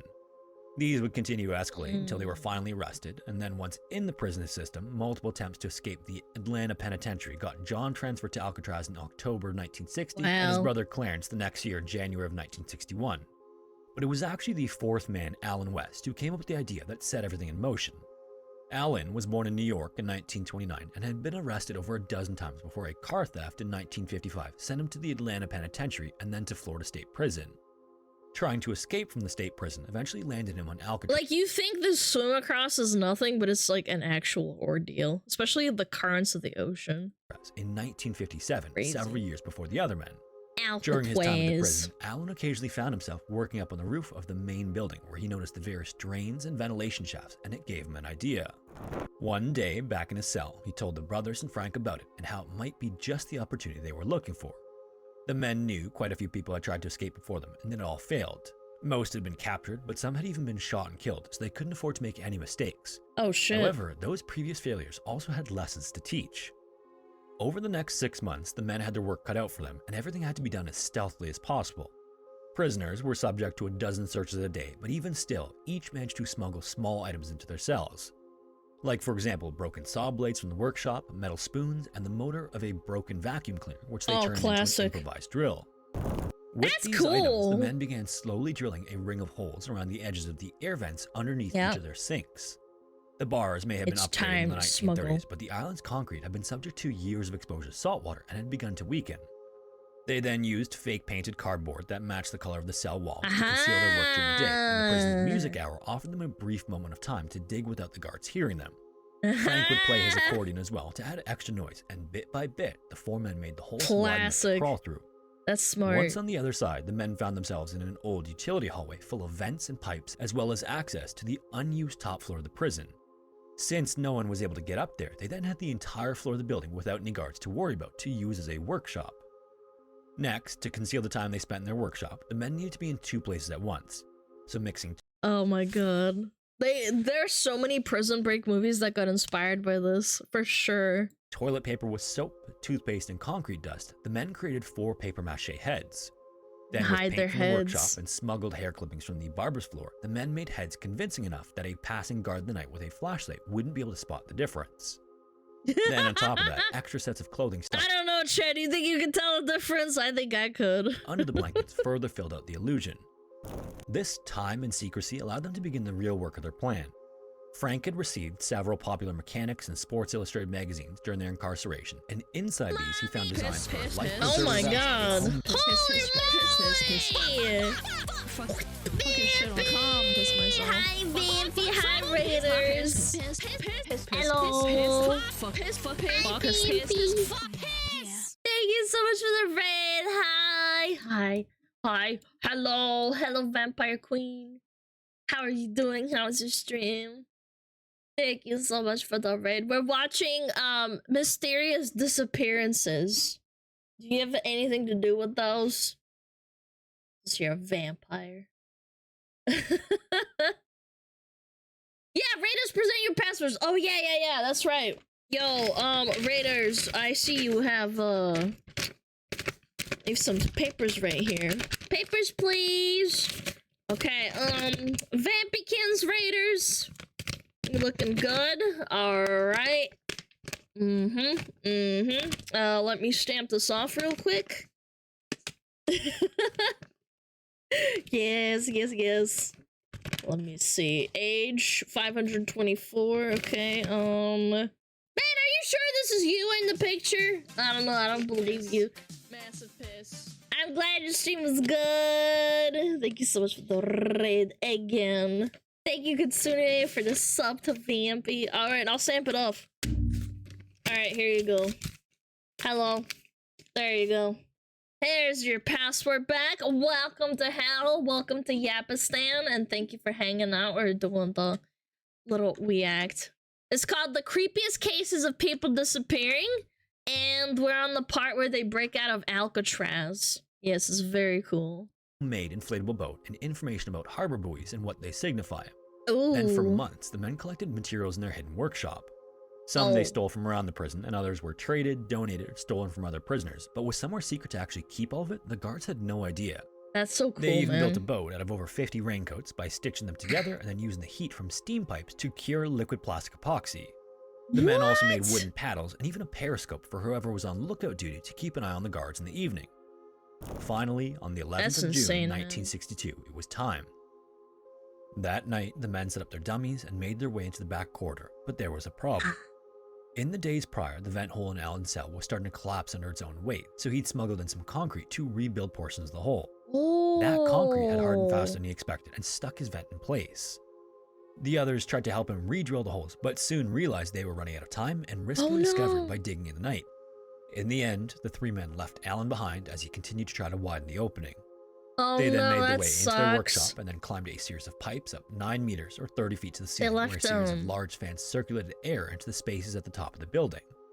Previously, the men had opened one of the fans and put it back in place with a temporary bolt made of soap so they could break it when they needed to. They then climbed out onto the roof and descended down a kitchen pipe, scaled 2 barbed wire fences, and keep in mind they have no light whatsoever. Or they have probably like a little bit of light, but not like a proper flashlight, made their way to probably. the power station near the northwestern tip of the island. The power station had a guard hut next to it where a single man was posted, but unlike other parts of the island, it wasn't a tower. This meant that the power plant building and adjoining guard barracks blocked the guard's view of the ocean. And so, sometime that night, Frank, John, and Clarence slipped into the water. The boat they built was triangular and about 6 by 14 feet, or 2.8 by 4.3 meters.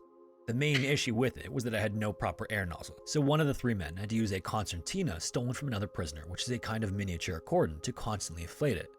Oh my god, that must be so annoying. Thank you so much, Vampy. Take care of yourself. Thank you for the raid again. Misfit, thank you for the prime. Lightest for the week. They probably have pretty good, like, hearing and light. Not light, vision from, like, being in prison for years. Beyond that, without If a I had rigid to frame guess. or a way to keep the pressure high, the raft would have wobbled and bent in the waves of San Francisco Harbor. Either way, their plan was to paddle out to Angel Island, where they could steal clothing and a car from a campsite in the night and make their way to freedom. Alan did eventually make it out of his cell. Yeah, but you can't navigate at night on a boat, man. That's terrifying. Only to find the men had already left. So, defeated, he returned to his bed before dawn. In the morning, a guard came around to do the morning count, and when Frank didn't respond, he reached the bars and rocked the false head, which immediately fell out of bed and broke its nose on the ground. Oh no. Immediately, the alarm was raised, and Alcatraz went into lockdown as a 10-day search by the U.S. Coast Guard, San Francisco Police Department, U.S. Army, and others began. 3 days later, on the 14th, a Coast Guard found a wooden paddle. You can the stars? I know, but like I'm saying, like these people probably don't know how. Floating off the shore of Angel Really? Island, as well as a wallet Sailors? belonging to one of the brothers. It had family photographs, names, addresses, and other personal documents inside, something clearly important to them, which they wouldn't have let go easily. Then, on the 21st, torn shreds of raincoat were found on the coast near the Golden Gate Bridge, and the next day, one of the men's deflated life jackets floated back to Alcatraz. All of these items had been rolling back and forth for days and weeks in the tide. On the 17th of July, over a month after the escape, a Norwegian freighter spotted a body in the water 28 kilometers offshore and suspected it to be one of the men, although it was never picked up and confirmed. It was also during this confused aftermath that Alan was discovered to have been involved and offered his full assistance in exchange for not being prosecuted. He then showed authorities everything they had done and explained the plan in detail, but it wasn't clear that it had gone as hoped. The plan had been to steal a car and clothing upon reaching the shore, but no thefts were reported, and beyond that, the men have never truly been confirmed to have been seen again. For many years afterward, the search continued, and public speculation and tips to the FBI numbered in the hundreds, ranging from nothing at all to the truly unbelievable. Like, for example, another prisoner at Alcatraz, Clarence Carnes, allegedly received a letter with the coded phrase "gone fishing," meaning they made it from Frank, but was never able to produce the letter or evidence of it. Similarly, the brothers' families claimed to have received letters from the brothers on holidays. Apparently, these letters were always without postage, dates, or any way to verify where they came from or if they had been from previous years. And even Chat, what should our code be? If I disappear and then like I write on Twitter that I'm okay, what should it be? Fox found. More than that, after 3 years, the letter stopped abruptly. Yes, no, Many of their man. relatives and friends also claimed to have had personal contact with them at various points, and that two strange individuals attended both parents' funerals. Gone one pair pissin'. of men and another pair of tall women in heavy makeup. I think gone pissin' is pretty good. Similarly, many private investigators and professionals hired by the brothers' family have supposedly authenticated evidence of the brothers, no matter how blurry or inconclusive it was deemed to be. Other reports came in from all over the country and even from South America, placing Frank and the brothers in nearly every state, despite the men having no money to their names for travel and, most of all, a long history of being caught for crimes in the past. Yet, no crimes are ever known to be committed by the men ever again. In the 1990s, a friend of the brothers claimed to have met with the brothers in 1975 by random chance in Rio de Janeiro and took a photograph of the men on their farm. Then in 1993, a man named John Leon Kelly confessed on his deathbed to having killed the men after picking them up and taking them to Seattle, but unfortunately no bodies were found where he claimed to have buried them and so on. There's simply no way that all of these stories could be true at the same time, and in spite of the FBI's investigation following up on hundreds of claims, including sending a team to Brazil decades before the Friends claim, not one lead ever yielded anything. It's always Brazil, man. Come to Brazil. In 2013, the San Francisco Police Department received a letter, reportedly from one of the brothers, offering to turn himself in exchange for cancer treatment. But the U.S. Marshal, who was still assigned to investigate them to this day, confirmed the handwriting did not match. So the question is, were they really successful? In trying to explain this, many people have pointed to the conditions of the water around the island. Each night, the current in San Francisco Bay can reach 5 or 6 knots, supposedly twice the average speed someone paddling can sustain long term. Further still, the water temperature on that night was a hypothermically cold 12 degrees Celsius or 54 Fahrenheit. That's fucking Even on crazy. a calm, perfect day, it would have taken the men half an hour to paddle from Alcatraz to shore, as many people have done as part of triathlons or swimming competitions. In addition, these are always held during slack tide when the bay is calm, for safety reasons. But although unlikely, it's not impossible. Investigations done in 2014 by the Dutch Delft University revealed a brief period of time starting at 11:30 that night when the tide may have helped men reach land north of the Golden Gate Bridge. Alternatively, if the men had realized the tide was trying to help pull them out under the Golden Gate Bridge instead of fighting it to reach Angel Island, they could have used it. However, at the same time in the night, with only distant pinpricks of light to orient themselves, it's doubtful the men would have been able to notice this until they'd already spent a sharks? There's no significant amount of time sharks! paddling in the wrong direction, wasting energy and getting colder. In fact, just months later, on the 16th of December, a man named John Paul Scott built a flotation device of his own out of rubber gloves and attempted to swim to shore. He was later found washed up under the Golden Gate Bridge on the south end, unconscious and near death from hypothermia. Had he not received hospital care shortly after being accepted, he would have died, but at the same time, he did make it to land. In the end, their escape would be the final nail in the coffin for Alcatraz. The island's infrastructure was already crumbling, and the operation cost was over 3 times higher per capita than the average US prison. So, on the 21st of March, 1963, Attorney General Robert F. Kennedy closed Alcatraz prison for good.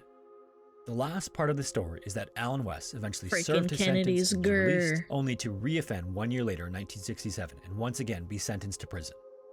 In 1972, he would stab another inmate to death and received a life sentence, and he would eventually die in prison.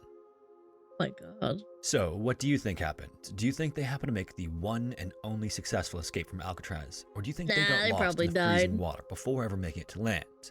Let me know down in the comments what you think happened. Also, if you have a story suggestion, feel free to submit it to the forum found in the description, and hopefully I will see you in the next one.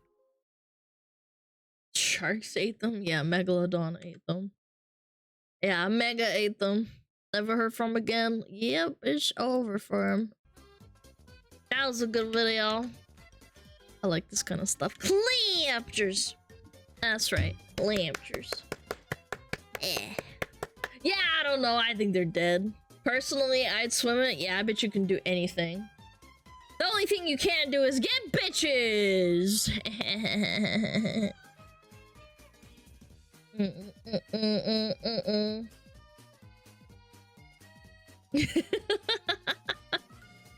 I'm kidding, you guys get lots of bitches. Come on, laugh a little. You guys are such weenies. You're supposed to say, no, Alana, you're a dumb bitch. We have you, or some shit like that. I don't know, maybe you're bitchless as well. I don't know. I got your mom! No. She's such a bully when I'm nice to her. No, you're not. You call me a fucking hag. What are you talking about? Yeah, we have you. Little bone. Made it to Angel Island but got murked by a bear. I don't know. I'm more inclined to believe that it's just what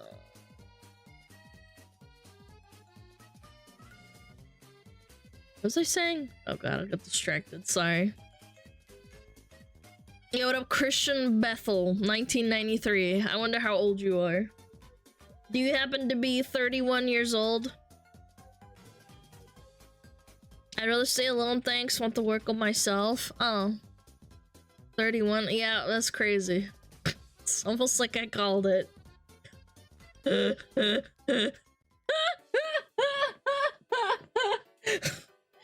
you know? I don't know! April 3rd. That's crazy, I didn't ask.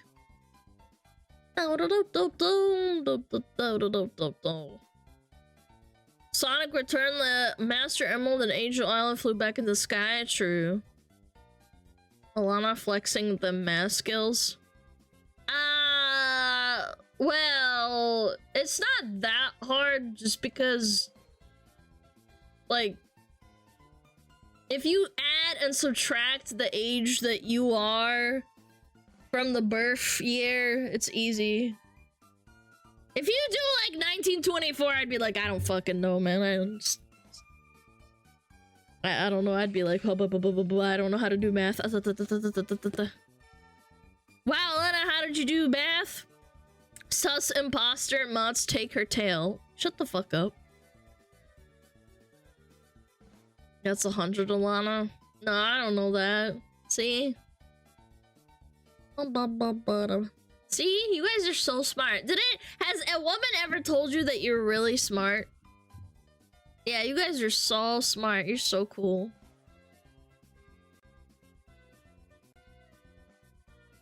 No? No? Come on, you guys are so smart. Never? Nope. Yeah, my mom. My mom does. Alana is so smart, her brain is as wrinkled as my balls. Wait. What?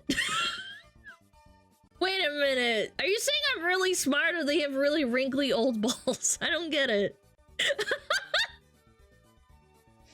What the fuck, man? Wait, yo, what? Jesus, that's a new one, yeah. I think that was a diss. I don't know, because like, never mind, I'm not gonna think too much about it.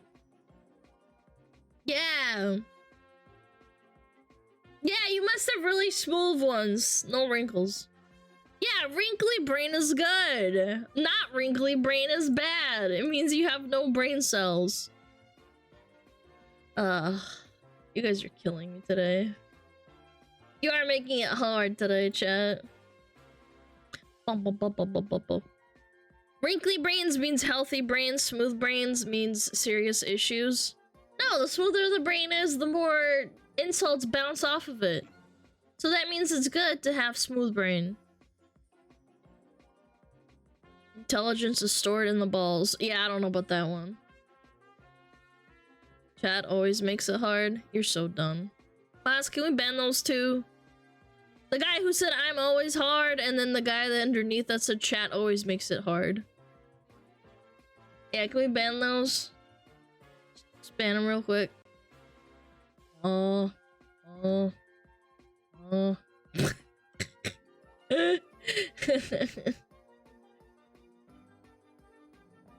Yeah, ban them real quick for me.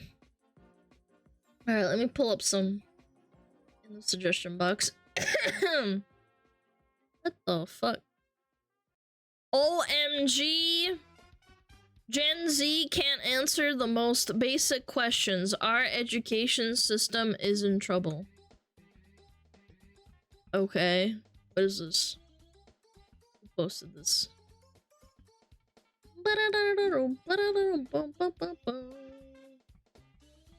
Who posted this? I'm gonna clamp your balls. Yo, what up, Wukong?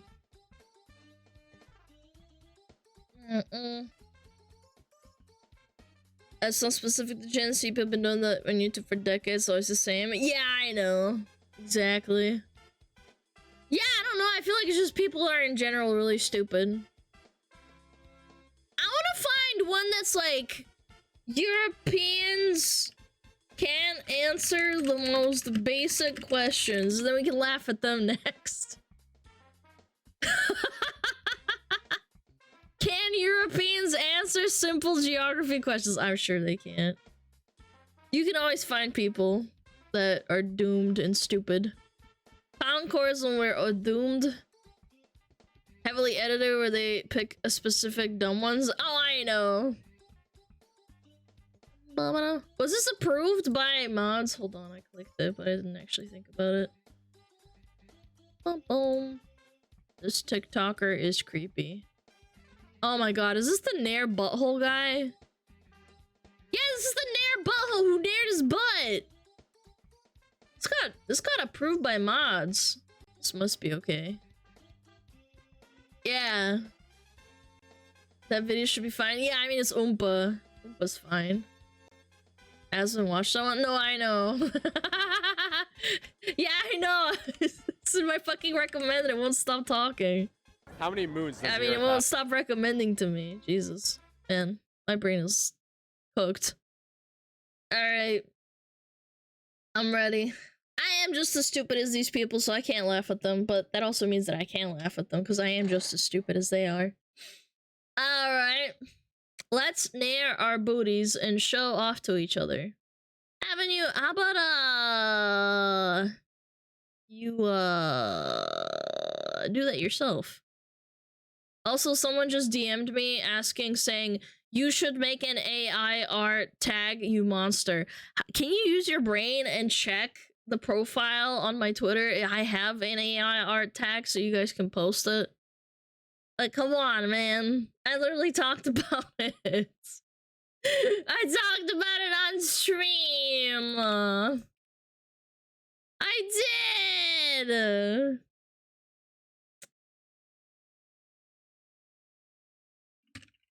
I just said I did, you're blind. Yeah, okay. Alright. Let's see it. Ban them? Nah, don't ban them.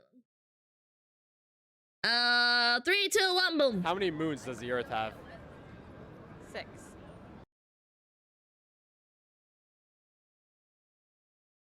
Okay, hold on. Maybe she said from like maybe she thinks Jupiter and Earth are like the same planet. Chat, come on. Like no, come on. Maybe she thinks we're living on Jupiter. That's worse. No, it's not, man. Yes. Do you know how many people are in the USA? 3 billion? Holy shit. 3 billion? No, come on, man. Yes. Do you know who fought in the Civil War? Who fought in the Civil War? Yeah. It was us against the Soviets.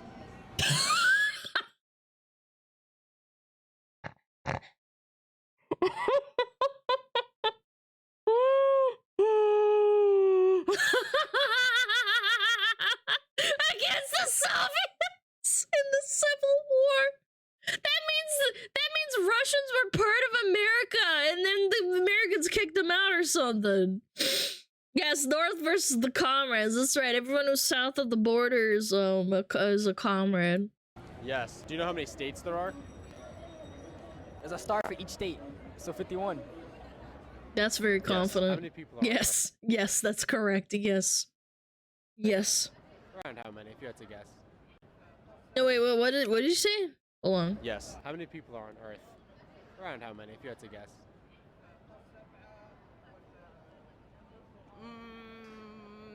I don't know, 200 trillion, some.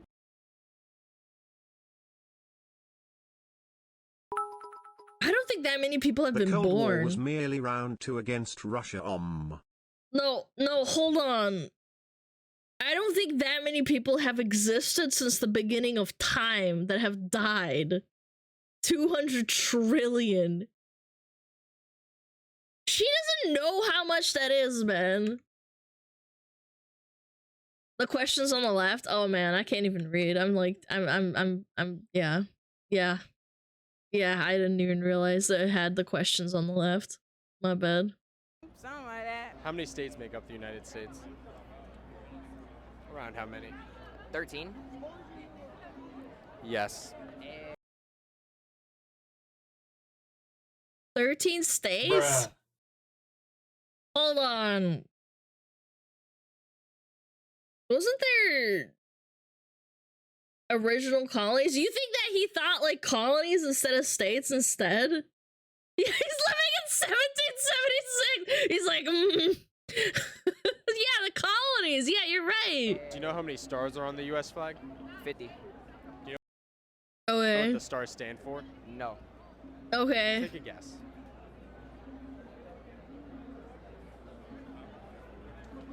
The number of laws? Laws of what? Physics? I have no... I was right. Yes. You just guessed. What? This guy has a Tanjiro skateboard, by the way. These are my people. They love Mid-Slayer. Yeah. Around how many people would you say live on Earth? On Earth? Yeah.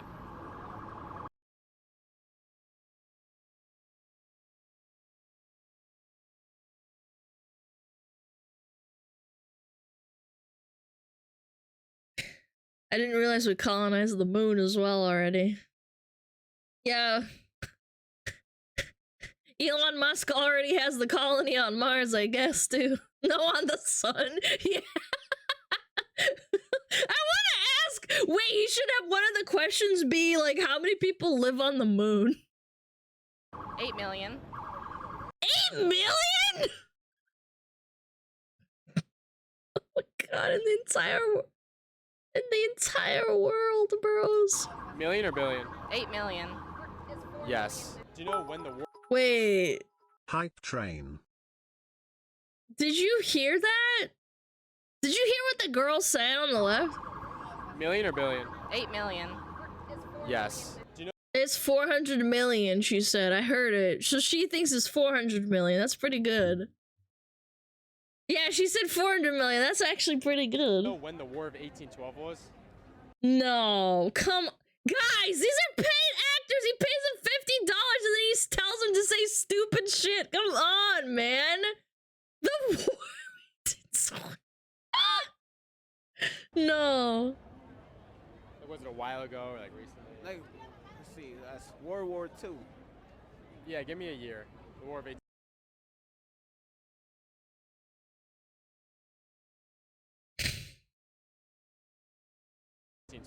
Oh. You heard of that one? Yeah, that's like the 1980s. No, Yeah. We were so close. He says, "Oh, yeah, yeah, right. The 1980s, right? The War of 1812 that happened like 100 years later, I guess." Yeah. Am I wrong? Am I wrong? Do you know what country we gained our independence from? France? Yes. How many? Those fucking damn Frenchies. Those motherfuckers. Even when it's the English, it's always the French people. Yep. Fucking Frenchies. The average person. Guys, there are people who are actually this stupid. Like, I'm being kind of sarcastic. I know these people aren't getting paid and they are on the younger side. But, like, come on, man. People on Earth. I mean, to be fair, Canada? Maybe he thought we were in Canada? Kind of. Yeah. I have no idea. Around how many, if you had to guess? Okay. Couple trillion?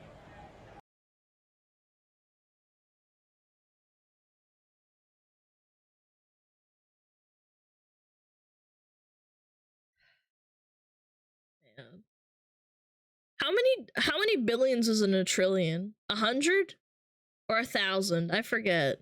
I know it's a lot. Again, I can't talk. I'm not... 1,000? Yeah, okay, it's 1,000. That's a lot. So 2 trillion. Oh my god, 1,000 million people. Billion people, sorry. Holy shit. Yes. How many states make up the USA? 55. Do you know? Damn! That was quick. You didn't even think about that one. He was confident. What was it, like Puerto Rico? Mexico's a state too? Brazil? Canada's also one? 55, yeah, 55. So Canada, Mexico, Puerto Rico, Brazil. We need a 5th one, chat. Come on.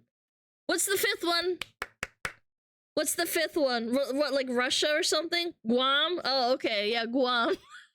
Sure, why not? We'll throw it in there. You know what the letter O on the periodic table stands for? The letter O in the periodic table. This is why hydrogen oxide is considered like something that people can scam you out of and say it's deadly. Oregon? It stands for ohm, yeah!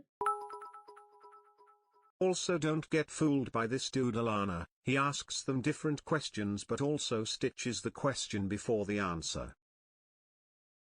What are you talking about? Guys, I've met people this stupid. Like, I know, like, we're joking and stuff and saying, like, damn, this is stupid, but, like, I have met people that are this stupid.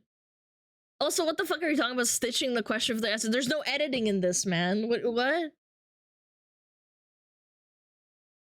Guys, I know you might not go outside very often, but, like, people are fucking dumb. In every place I've ever been to. Like, it's more common in the US, probably. Maybe in New York where they're filming this, I'm pretty sure. There's editing, trust. Prove it. What do you mean there's editing? There's no cuts! Chat, take a moment to look at this man's hair and appreciate it. He has a nice hairline. Anyway, what's he gonna say? Hold on. What's he gonna answer with? Nah. Take a guess. What do you think it stands for? Octopus. Yes. Do you know what the third? The O in the periodic table is octopus. It's Barry. Octopussy. Piss. Massive piss. Yes. You know what year the War of 1812 was? I'm gonna say 1825 maybe. Yes. Yep. Do you know what 3 times 3 times 3 is? 3 times 3 is 6. 6 Okay. times 3, 18? Yes. Well, do you know what? I don't. Damn. 27?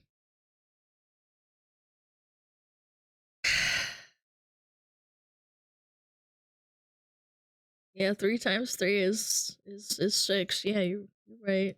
What day we celebrate our day of independence? He must have miscounted. I mean, maybe. I don't know. But that's so that's strong. Independence here in America? July 24th. Do you know what language the people who live? Oh, he was close, guys. I will give him that one, but like that's not like July 4th is such a big deal, man. Yeah, he was close, but like not really. Live in Idaho speak? No. What language do you think they speak? Like, what do they sound like they speak? I never heard them talk, so I don't know. Do you know what century we're in? True. Idaho is not. They talking potatoes, chat. Chat, they speak potato and french fries in Idaho because all they do is fucking make Idaho potatoes. 20th? Wait. Yes. What country is Mount Rushmore in? Oh my gosh, please. Come on, think about it. Come on, man. Come on, man! Russia.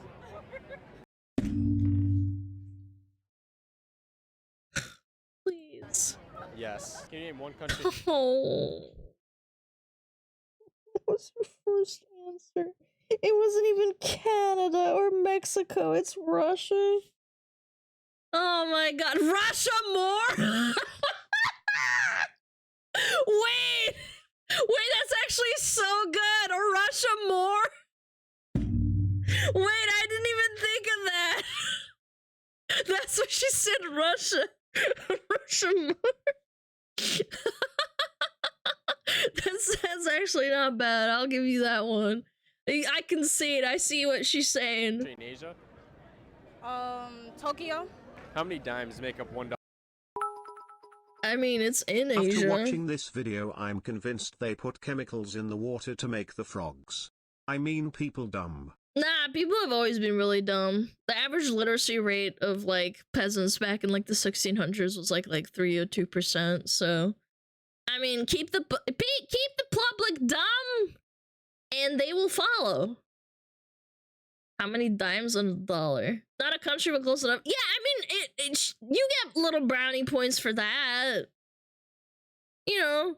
Oh no, is that a crypto?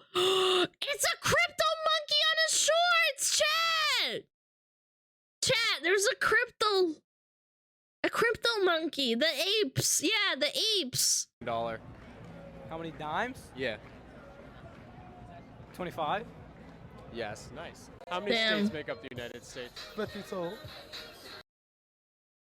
That was confident. I like that attitude. That is strong energy. That's giving a lot to me.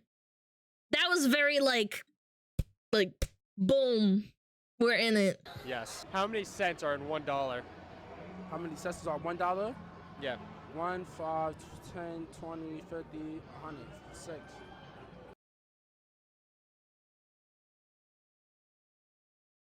$106. Where did the 6 come from? Hello?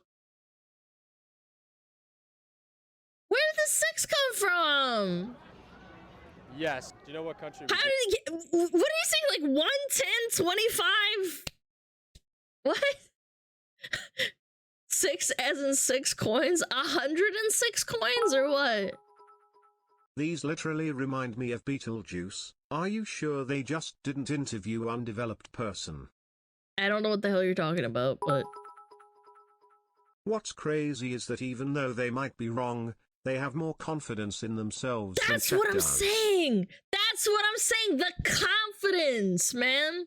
His answer was 6? Oh, his answer was 6? I thought it was 106, because he said 100! That's even more confusing for me, even, man. Gained our independence from? Mexico, right?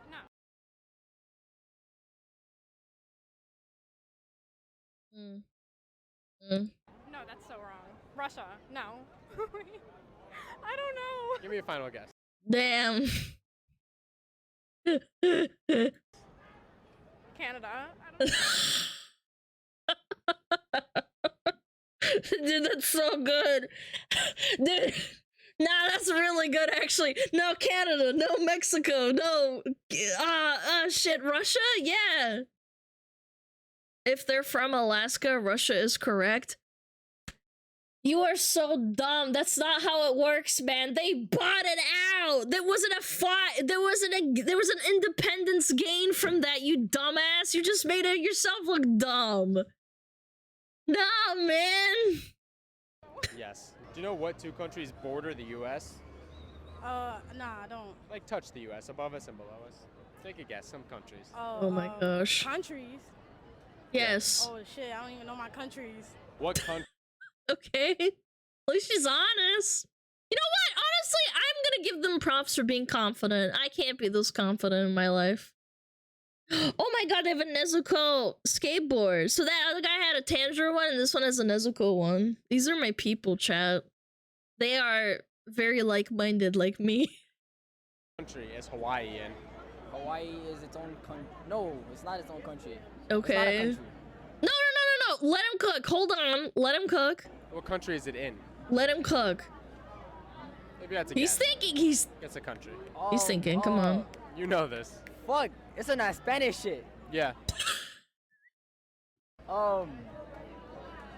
South America? I don't know. South America, that's what I'm going with. Yes.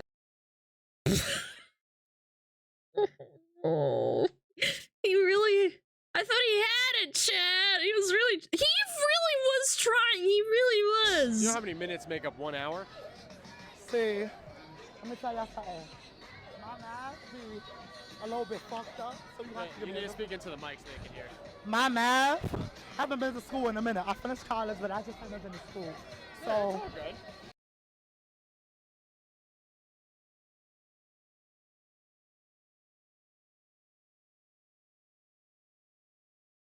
You finished. Wait.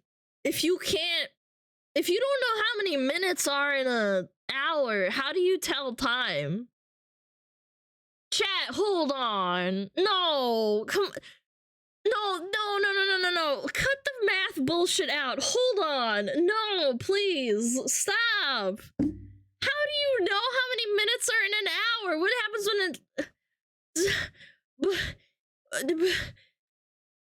yeah, y'all gonna have to ask me a different question. Okay. Do you know what country Hawaii is in?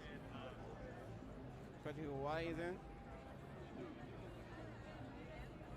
If you had to All the Hawaiians in chat right now are actually crying. guess. I think Hawaii is its own country. Yeah. Do you know when we celebrate America's independence? July 1st. Okay, that was better than 20 days off. You know what? I'll give him a little point for that one. What? July 1st.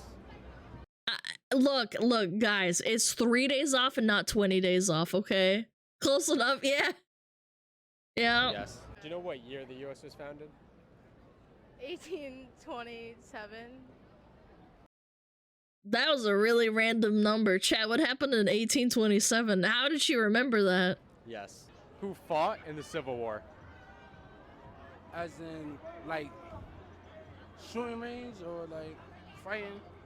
Shooting range. What does shooting range even mean? What does that even mean, man?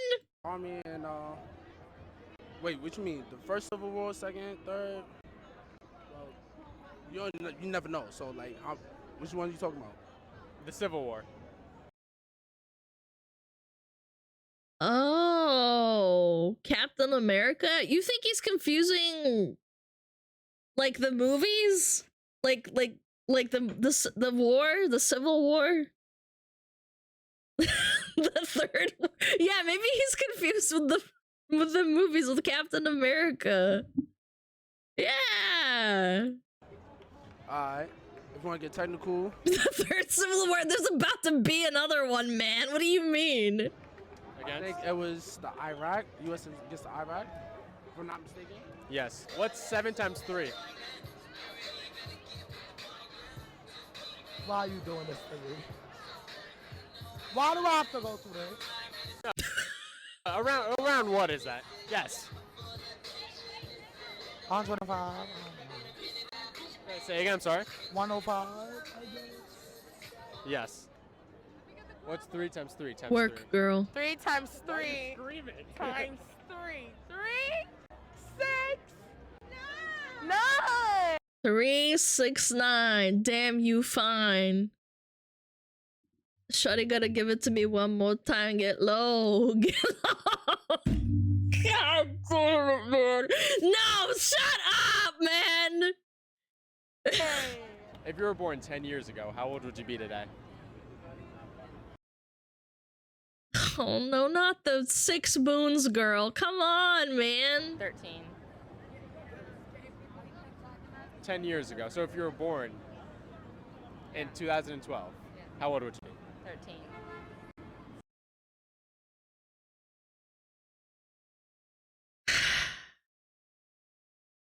Make it stop, chat.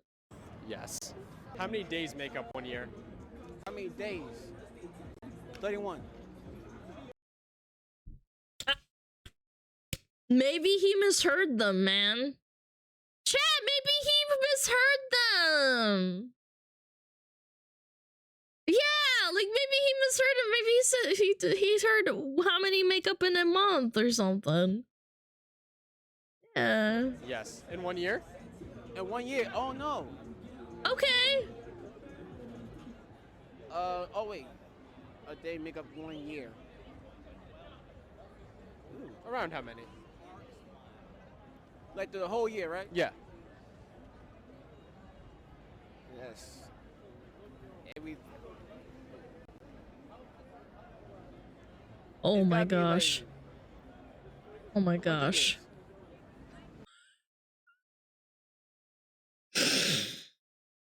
Oh my gosh, chat. If you've ever worked customer service or like in IT, he's thinking hard. Yeah, he's very much thinking. Yes, I'm thinking. Nice.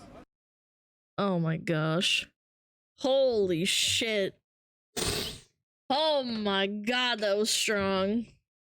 What did he say, Alana? I think he said 100 years. Yeah, he said 100 years at the end. I guess he just gave up. Bro, I can't, man. Oh my gosh, dude. That was very powerful. I'm so glad chat is so smart. Chat would never be stupid. They would never say 100 years. They would say 100 days. 1 year has 100 years, yes. Yeah. People can be extremely stupid when put on the spot. No, I get... No. I understand being put on the spot because he did say 31 and I was like, okay, maybe, like, he thought he said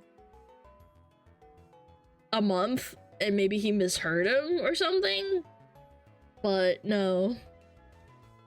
I can't get over Hawaii being part of that Spanish shit. That was good too. No, the 6 moons at the start, that was fucking amazing, dude. Dude, I don't know.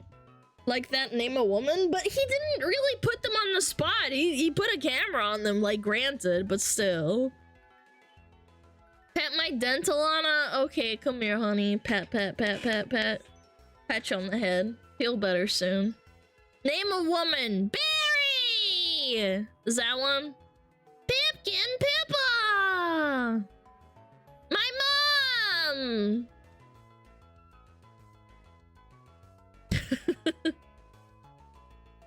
Barry is not a woman. Yes, she is, man. Shut up.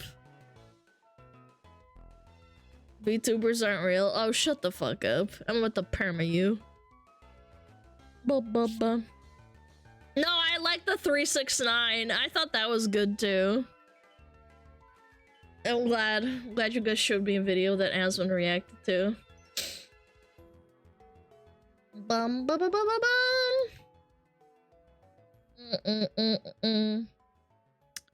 Alright. Oh yeah, I was supposed to watch the Z Frank video. Which Civil War? That was good too, dude. Those all were really good. I don't know, man. Even if those were fake, if those were completely staged, I think it's still funny.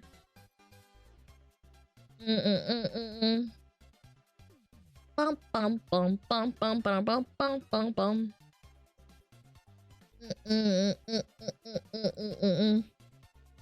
They fought civil war in another country. I like the one where it was Russia was the civil. Russia more. That was good. The Russia or the Iraq civil war. Yeah. My favorite was the third when they dropped the Gyatum bomb. Was Bussum. True. Russia more. God, that was so fucking good. Russia more. We should try to become as dumb as those people. You guys don't have to try. You're already very smart. She got exposed. She got called out by male gamers. We hate male gamers. Alright, let's watch some animal facts. I like Z Frank. This episode. Where's my music? Boom. Relaxing Z Frank. Oi. It is sponsored by Curiosity Stream. You might think that pigeons are just mindless peckers. Well, then what's this one doing pecking at a computer screen? Why is this one in the Because they're box with a stupid, banana? just like me. And will this pigeon live to see another day? Well, you're about to find out. If you've ever seen a pigeon walk, you might have wondered what's going on with all the head bobbing. Are they broken? And they do a lot of it, up to 8 times a second. Yeah, I actually always wondered that. When I was a kid, I asked my mom and dad, and they said they didn't know why. This was like, you know, I guess they couldn't really Google the answer. They just didn't know. So fast, in fact, that it It's wasn't their until cameras. the 1960s Oh, yeah. that they realized that this forward and backwards motion was an illusion. It's not a bob, it's a thrust and stop. You can see it if you slow it down. The head goes... What? Wait, no, show a human doing that, man. first, then stays absolutely still while the body moves forward to join it. And it turns... So it's me doing this while I'm walking? Dude, fucking pigeons are so dumb, man. Wait, you like thrust your head forward and then like your body, like you have to thrust your head forward while you're taking a step? Holy shit. Turns out they're not broken at all. This movement has to do with their vision. Here's one way to look at it. Let's say that you are casually perusing some random page on the internet. You wouldn't do this. Continuous scrolling? No, you can't focus on anything. It'd make you sick. That's why it's hard to go through Instagram this is making me ill. feed with someone else driving, for example. More likely, you would do something like this. Scroll and pause. And that's because the light receptors in our eyes need a moment to recover between images, or else it's all a blur. That's essentially what the pigeon is doing with its head. Now, we don't bob our heads like the pigeon do, but our eyes are constantly trying to keep the world still. Here, try and move your eye from that teal dot to the orange dot along the horizon line. Notice what your eyes are doing. They're jumping a bit, like this. You can try as hard as you like, but you can't move them smoothly. But you don't experience that motion as your eyes jump from one place to the next, because your eyes sort of shut down during those jumps. If you look... Oh yeah, your brain makes the images in your head. That's why... Oh, so that connects to that. Okay. That makes sense. All This right. image, you'll notice that your eyes seem to automatically move in the direction of the motion, which is a reflex designed to keep the image still. And these sorts of reflexes are found in almost all animals that have eyes, and are responsible for things like the gyroscopic head of a chicken, a murder chicken. Anyway, if you put a pigeon on a treadmill that's moving at the same speed that they're walking, they don't bob their head when they walk because their surroundings are still. And Pigeons are dumb, man. Pigeon on a Treadmill's the name of your next album. You're welcome. Now, if you spend any time watching pigeons, you might be wondering on a scale of 1 to a leg-humping chihuahua, just how horny are they? I'm sure you've seen it. A male pigeon does this head-bowing thing and waddles up to a female with his tail all fanned out. It can look a bit pushy, to be honest, and a lot of these gestures are the same as a male would use to be aggressive. But in this case... Chat, don't do this to actual women, please. I will actually beat you with a fucking stick. Don't bother women by coming up to them and bowing your head and then harassing them. It's more like a dance. Jerry, these are wood pigeons. I don't care if it's cheaper, Jerry. It's the wrong species. How much cheaper? Oh, well, let's hope they don't notice. He bows, and then she might peck at the ground a bit. Naughty. And seeing that, he might turn a circle or two, rush towards her, and then stop and preen for a moment. And it's exciting. Gets the hormones flowing. And at this point, he might go in for a little peck. Not a kiss, like an actual peck. And that might lead to beaking, which is when you know it's... What? Beaking? It's getting real. So she puts her beak inside his beak, and he pukes up a little food for her to eat. Ew! Chat, come here. I'm gonna vomit in your mouth really quick. We've all done it. No? No, what? Now, What? of course, reeling from the glorious taste of his vomit, she might squat down, signaling she's up for it. And then it's just a matter of getting your tail feathers out the way.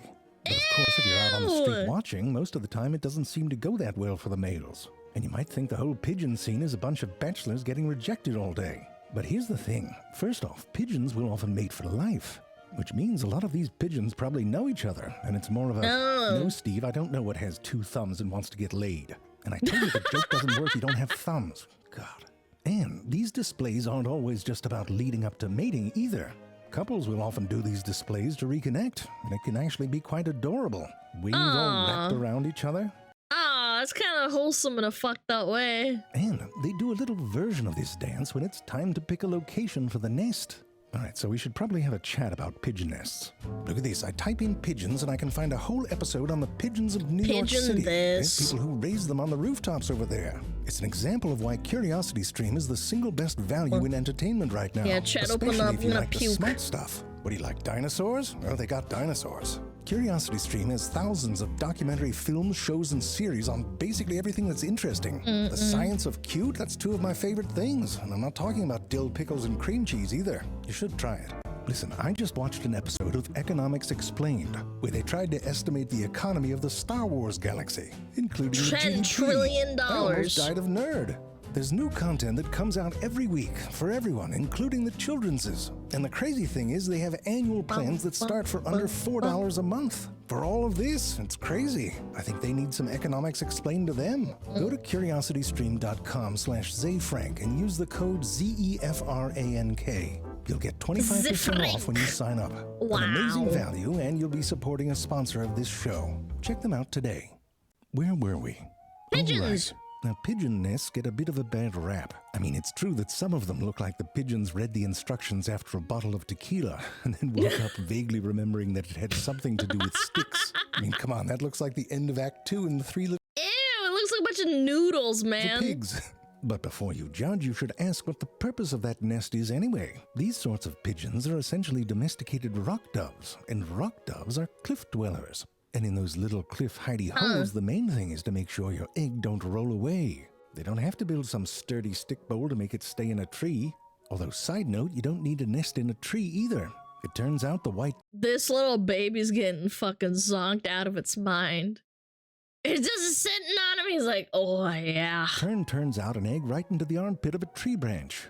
No sticks at all, so by comparison, a pigeon is a regular Frank Lloyd Wright of nest building. And even if it is a single stick, don't you worry, those babies are going to be comfy. Mom and Dad are on it, literally. They take turns sitting on that nest and almost never leave it unattended. They take it serious. I mean, you can see they don't even always make it to the outhouse. I know it's not explicitly written in most parenting books, but I do think the norm is to put some distance between the crib and where you shit. No judgment. Anyway, this goes on for a while. Look at the babies. Adorable. If you've never seen a pigeon baby before... Man, they're kind of ugly, chat. Chat, they're so ugly! It's because they stay in the nest for up to a month after they hatch. And by then, when they can fly away, they look all grown up. And there it is. That's the life of a pigeon. Do a little dance, make a little love, get down, or a stick, you know, for the nest. Rinse and repeat. And you might wonder if maybe there's not that much going on in those little noggins. And of course, that's why they put one in a box with a banana. See if the pigeon could work that out. I know the temptation here is to feel superior, like, come on, I could do that. But listen, have you ever been in a box with a banana? Might be kind of overwhelming. Going through the life choices you made that led you to that moment, and depending on how ripe the banana is, it might stink in there. I mean, it's enough to make this pigeon forget it can fly, you know? But it eventually has the wherewithal to use the little stool when it gets a bit peckish. And once you show a science hippie you can do something like that, forget about it. Wow, it's so smart. They're testing you on It's smarter than some of the people we were looking at earlier. everything. They wanted to understand courtship better and set up a whole video dating scenario. And it worked. The pigeons saw each other on the screen and started doing, you know, the moves. But then Pigeon the science things. hippies put a delay in the feed. So he's like, what's your name? And she says, nothing. And he says, do you come here often? Nancy. And he's like, oh, is Nancy a name? And she's like, no, it's my first time. And the whole thing gets screwed up, but now they know that there's some back and forth going on. And you might be thinking, well, what are they looking for? What makes a bird attractive? So just like on Tinder, you can show a pigeon photos and see which one elicits a courtship. Ugh, this one looks freaky. Ew. Ew. This one looks like a thumb. This one looks like a dick. Response. And you can manipulate those images to accentuate certain traits. Maybe make This the is eyes terrifying. bigger. That?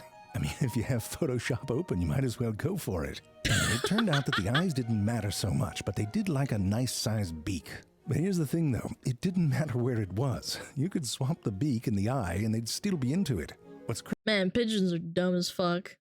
Oh, my baby's mutated? Ah, I don't care. Good genes. Crazy is, this has support from an experiment in the 80s. These baby chickens who'd never seen anything before had to choose between a stuffed bird and a stuffed bird that was all jumbled up. Remember, this is the 80s. Everyone's on cocaine. This is what science was back then. True. Anyway, the chicks didn't mind the jumbling as long as there was an intact face. Like this one was on par with a normal bird, but this one was just a bit too much. And you might be thinking, if pigeons can get into a bird with a beak where its eyes should be, it's probably not so visually sophisticated. All right, so let me ask you, which one of these is a picture of breast cancer? I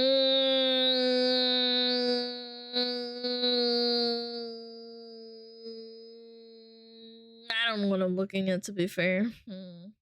Both? You think it's both? This is the squalene. The squalene cell. What is it called? Like a dissection. You don't know, but you can train a pigeon to tell you. Turns out they have sensitivity to patterns and visual relationships. What? You can train a pigeon? That's on some AI level shit. And they're doing it with images they haven't seen before at an 85 to 90% level of accuracy. Wow. And that's not all. Pigeons can make children cry. That's actually insane. With science, some pigeons were trained to discern good children's art from bad children's art. Wait, that's kind of base. Which apparently had to do with how realistic the drawings were. Again, the pigeons did a great job. They shit on little kids in real life and virtually. Hence the cost of sending their kids to art school. You could have Oh my pigeon guidance God. counselors. Check this one out. You can your painting sucks. teach a pigeon a bunch of words. Some of them real words like bust, and some of them nonsense words like varn. Now the pigeon gets a treat if it pecks on a word that's real, or the star shape if it's a made-up word. Now you start mixing in new words that the pigeon's never seen before, both nonsense and real.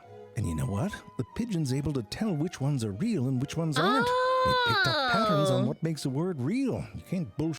Huh, that, wait, I don't know, I'd want to see the source on that. Like, some patterns are nonsensical, but like, I guess English does have a pattern in word forming. Pigeon. And I'll tell you, if you want to invest in a company that makes peck-proof screens, because the science hippies seem to use them quite a bit.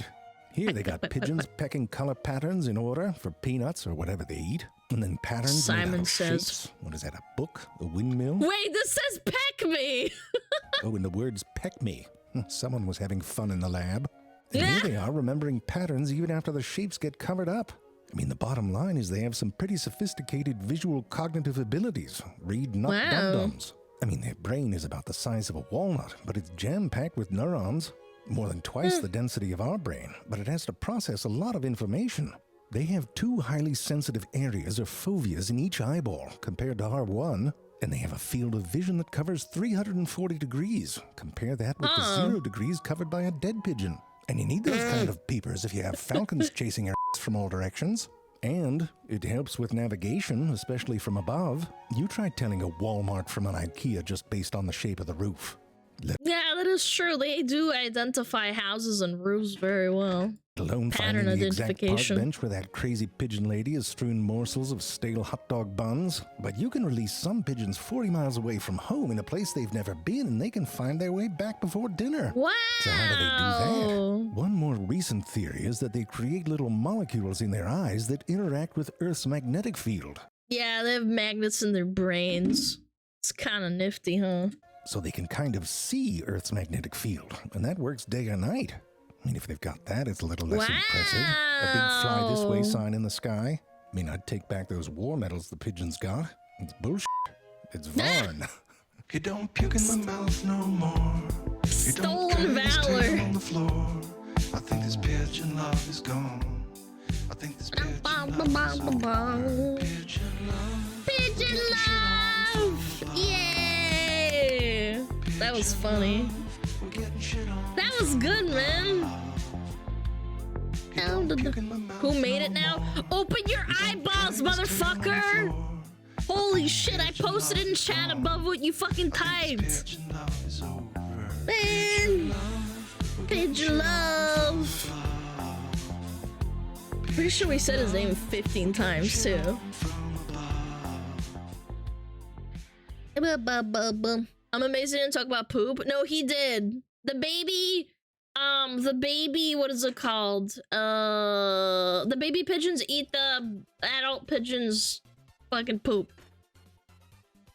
It's on the screen. Yeah, well, we just saw people that said there's 55 states in America. I'm not surprised by anything anymore.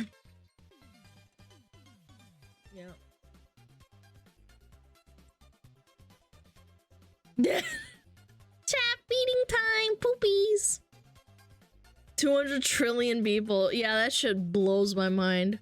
Link who made how long? How many subscribers? Yeah, it was 55. 55. Where is Mount Rushmore? In Russia. Blech. I need to cleanse my palate with some Shibas. Can we cleanse the palate with some Shibas, please? Oh my god! Ow. Oh my god, yes. Why are they so squishy? Shiba man. Oh, Shiba too! Oh my god! Oh my god. What is even the title of the video? I don't fucking know, man. I don't fucking read Japanese. Oh my god, look at this animal. Oh, so cute. Ba-ba-ba-da-bum-ba-dum.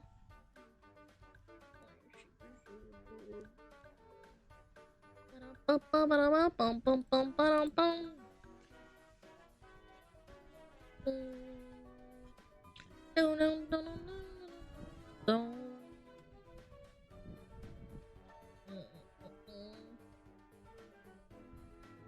Pigeons appreciate Shibas. I groom my dog a lot, so I leave out a lot of fur on the ground where I live so that birds can pick it up and use it for nesting.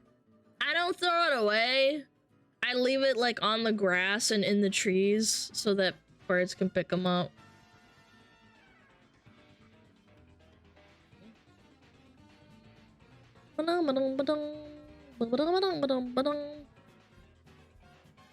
There's Shof. Where's my dog? Oh, there you are, cutie. Oh, my dog is so adorable.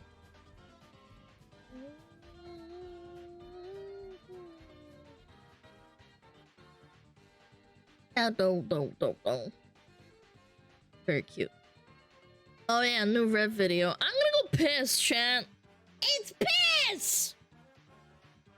Pee time. I'll be right back.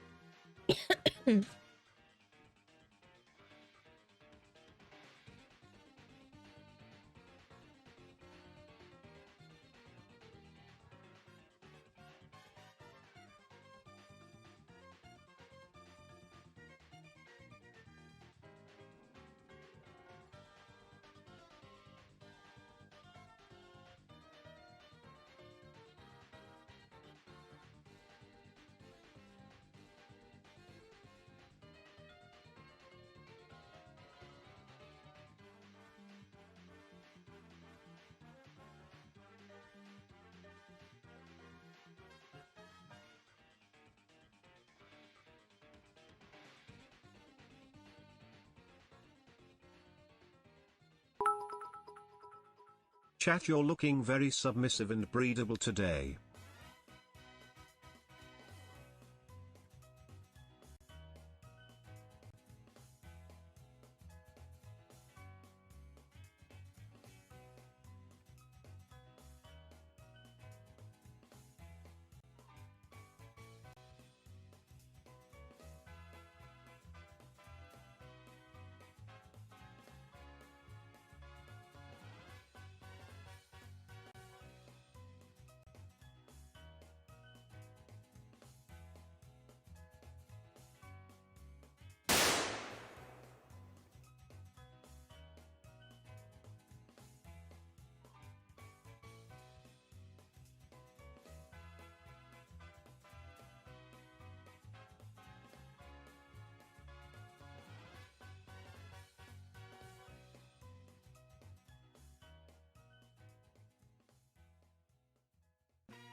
I kissed my dog on the nose because he's so cute. I can't help myself. I saw him laying on the couch and I kissed him on the nose. Hey, who the fuck did that? Dumb bitch. Quit farting. All right.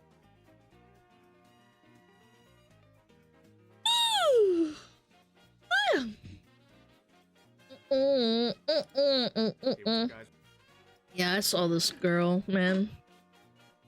I saw this girl the other day. Understand was a very cute dog. I freaking love my Doge. And my kitty cat. My kitty cat is very sweet. Sleeps on the bed all the time. Yeah, fuck men, am I right, gamers? Frick men. Frick them in their gaming community space. Guys, we're up here, so I'm gonna finally bite on this subject. Over the past week or so, there's been an entire discourse and many viral clips like this one going around and talking about what they're all complaining about that Valorant clip, aren't they? Where the guy is like freaking out at her and she's freaking out back at him and antagonizing him back and not muting him. I've had moments like that before. I just mute them. Because I know I'm gonna lose my cool and call him some fucking nasty word. I'm not gonna say it. Call him a little bitch, little slut. They deem as the problem in the gaming communities. And guess what? Twitter has designated the source of that problem to be... Holy mother of ratio. Wait, I just noticed this. 3,000 likes, 3,000 retweets, and 7,000 comments and 2,000 bookmarks. That is an epic ratio, man. Holy. And you already knew that was coming, but there is a lot of clips like this going around, and they all rely on three arguments to support their claims. Generalizations, they also ignore any active solutions to these issues they're raising, and also they rely on hypocritical arguments. But let's see how this all began. So a few days ago, there was a clip from the streamer Taylor Morgan that would go viral on Twitter where she 300 wait, 39 million views. That's a lot, bros. Holy shit. Shared a clip while in a voice chat with a male gamer. He would, for an extended period of time, describe how he is going to R-word her, which is obviously very unhinged, but a lot of people were confused as to why she let this keep going. Nah, I've had that happen before in League and in Dota. Not like they would type it out and shit, but in Dota there's voice chat. I've had someone freak out at me before for being a girl and opening my mouth. I just mute them and I report them and then their account gets fucking nuked. Like, what? No, I've had that happen. I'm pretty sure every girl has that happen at least once before in their life. She deleted her VOD, tried to find the full context and wiped it. Oh, let him cook. I don't know what happened since then. For so long. And people asked her, why didn't you just mute or block this individual? And then people start crying and saying, oh, I shouldn't have to mute them. Well, you can. You can't do that in real life when someone says nasty shit to you. Have you ever had someone in like work or maybe in a public place say something really nasty to you and you just wanted to fucking like mute them? Well, you can do that in a video game, but you can't say that. You can't do that in real life, unfortunately. Individual, where a lot of people would start questioning the sincerity of her overall message because she claimed that she was not muting this male because she wanted to keep farming content. Wait.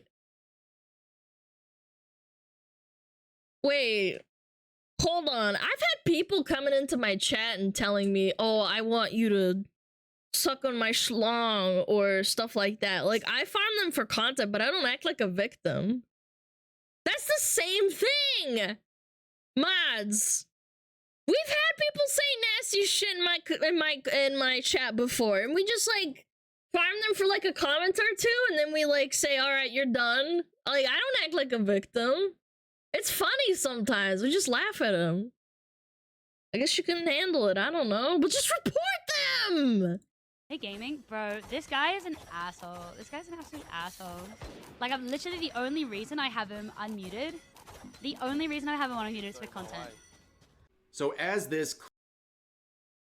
Yeah, you're content farming him.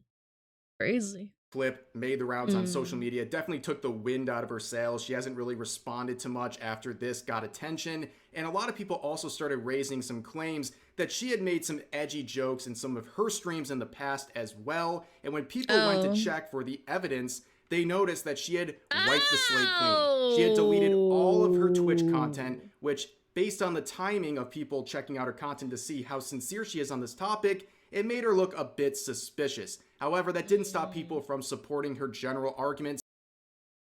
Oh my god, I didn't mean to pause it like that. I'm not even joking. I didn't mean to... I just wanted to say, bro, I didn't even know about the fucking VOD deleting, man. I didn't know about that at all. I accidentally paused it. I'm so sorry. It made her look a bit suspicious. However, that didn't stop people from supporting her general arguments. Saw a lot of women make posts like this that are very interesting to say the least. Why do you have your... Bro, hold... No. Let me... Can I unpack this for a moment? I'm a woman, I play COD, I stand up for other women, and I use my voice in COD lobbies against racism, transphobia, homophobia, sexism, etc. I hope this reaches angry males and makes them super uncomfortable. I also hope I see you in one of my lobbies, so soon I can humble you. Wait, what? What? Individual saying, I am a woman, I play Call of Duty, I stand up for other women, and I use my voice in COD lobbies against racism, transphobia, homophobia, sexism, etc. I hope this reaches angry boobs make male... me very uncomfortable. Please don't show me boobs, Kappa. Oh my god, dude. Gamers and makes them super uncomfortable. I also hope I see you in one of my lobbies soon, so I can humble you. Now, I don't think this is a very productive movement here to virtue signal at a hornet's nest as you're kicking it, but also this is a very strange tactic, I have to say. I don't know what showing your cleavage is supposed to do to these angry males. I don't think... No, she's not showing her boobs in this. He's just censored it. She's showing her cleavage. I think that's the most effective strategy. I don't really know what you're trying to go for here, but anyways, we're now... I'm so angry. Bro, I just can't, man. Why do these people do that? Why? To the real pause champ MVP. Yo, Savage V, man, thank you for the 3 months. No, I don't understand. What good do you think you're doing by exposing your cleavage like that and then saying, I'm supporting all women and I hate what bad people do to people that don't deserve it. I'm doing... Like, what if it's the opposite? What if it's a guy showing, like, his, like, his pee-pee, like his little, like, pee-pee line? Like, is that empowerment now? Like, because she's showing her cleavage is the equivalent of, like, oh, yeah, I'm gonna show you my pee-pee line. Yeah, the pecker line. You know what I'm saying? Is she farming her OnlyFans? I have no idea if she does or not. Switching on to this streamer named Jay Hannah, I believe, or Jana. I don't really know. But either way, she has been making the rounds, going viral on Twitter for this clip right here. Oh, this one. Men are the problem with the gaming community. Ah, yes. Here, where I've she seen talks this. about how men are the problem. I saw this on my timeline, unfortunately. With the gaming community. Now let's listen to a bit of that clip. She wouldn't last 10 minutes in a COD lobby is not, nor has it ever been, a valid excuse for men to act like pieces of human garbage in gaming. I shouldn't have to play a game where all I say is hi and the whole game is thrown and I'm in hell for the next 40 minutes because— No, I totally agree with her. I've had that happen before. I've played games with voices in the or voice chat in them, and I've had games where it was very unpleasant to interact with certain people because they found out I'm a girl, so I keep my mouth shut. I totally agree. But at the same time, you can just mute them and keep playing. Not every single one is gonna throw them. You just ignore them. Yeah, schizers are real. They are. Yeah, I understand where she's coming from. Because men are being emotional about it. That is not normal. And that's not how the old COD days were, because I promise you— What do you mean? Yes, they fucking were. They are even worse than they are now. Do people just forget what happened in 2008 in COD lobbies? People were like throwing around slurs, saying horrible shit to each other, yelling and screaming. Screaming over each other. Have you seen those clips? Those old ass clips? as a man, you have never had somebody throw on the basis of your gender. That doesn't happen. You can say it happens. You're lying. I don't know, man. I've heard some stories from some of my gay friends that have quote-unquote gay voices, and they would open their mouth like in a voice lobby, and people would say, "Oh, you're an F word, haha, like you sound like you're gay." Like, I don't know, man. I think it does happen to them. Maybe not because of their gender, but because of their sexuality. For sure. I'm sorry. I don't know why that's such a common thing in the comments of my videos. You guys want to be oppressed so bad that you'll look at a man calling me telling me he's gonna tell me to get back in the kitchen and say it's not a woman thing, and say that that happens to you too. It doesn't. There's a reason that Don't men haze each other like really badly?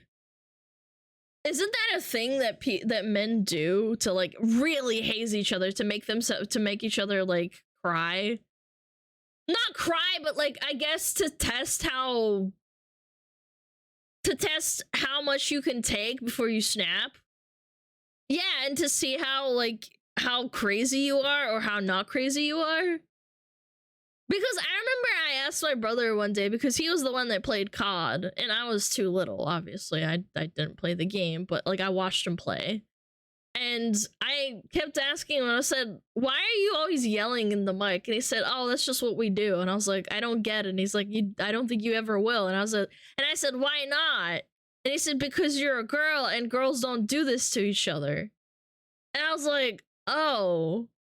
I remember it was like a very vague conversation to what I just said, but it was basically that, and he explained it to me. Like, you just yell at each other and insult each other, and that's just how it is. Yeah. Historically, male-dominated spaces are known for being toxic and unsafe. That goes for gaming, that goes for sports. Any male-dominated space is a bad one. So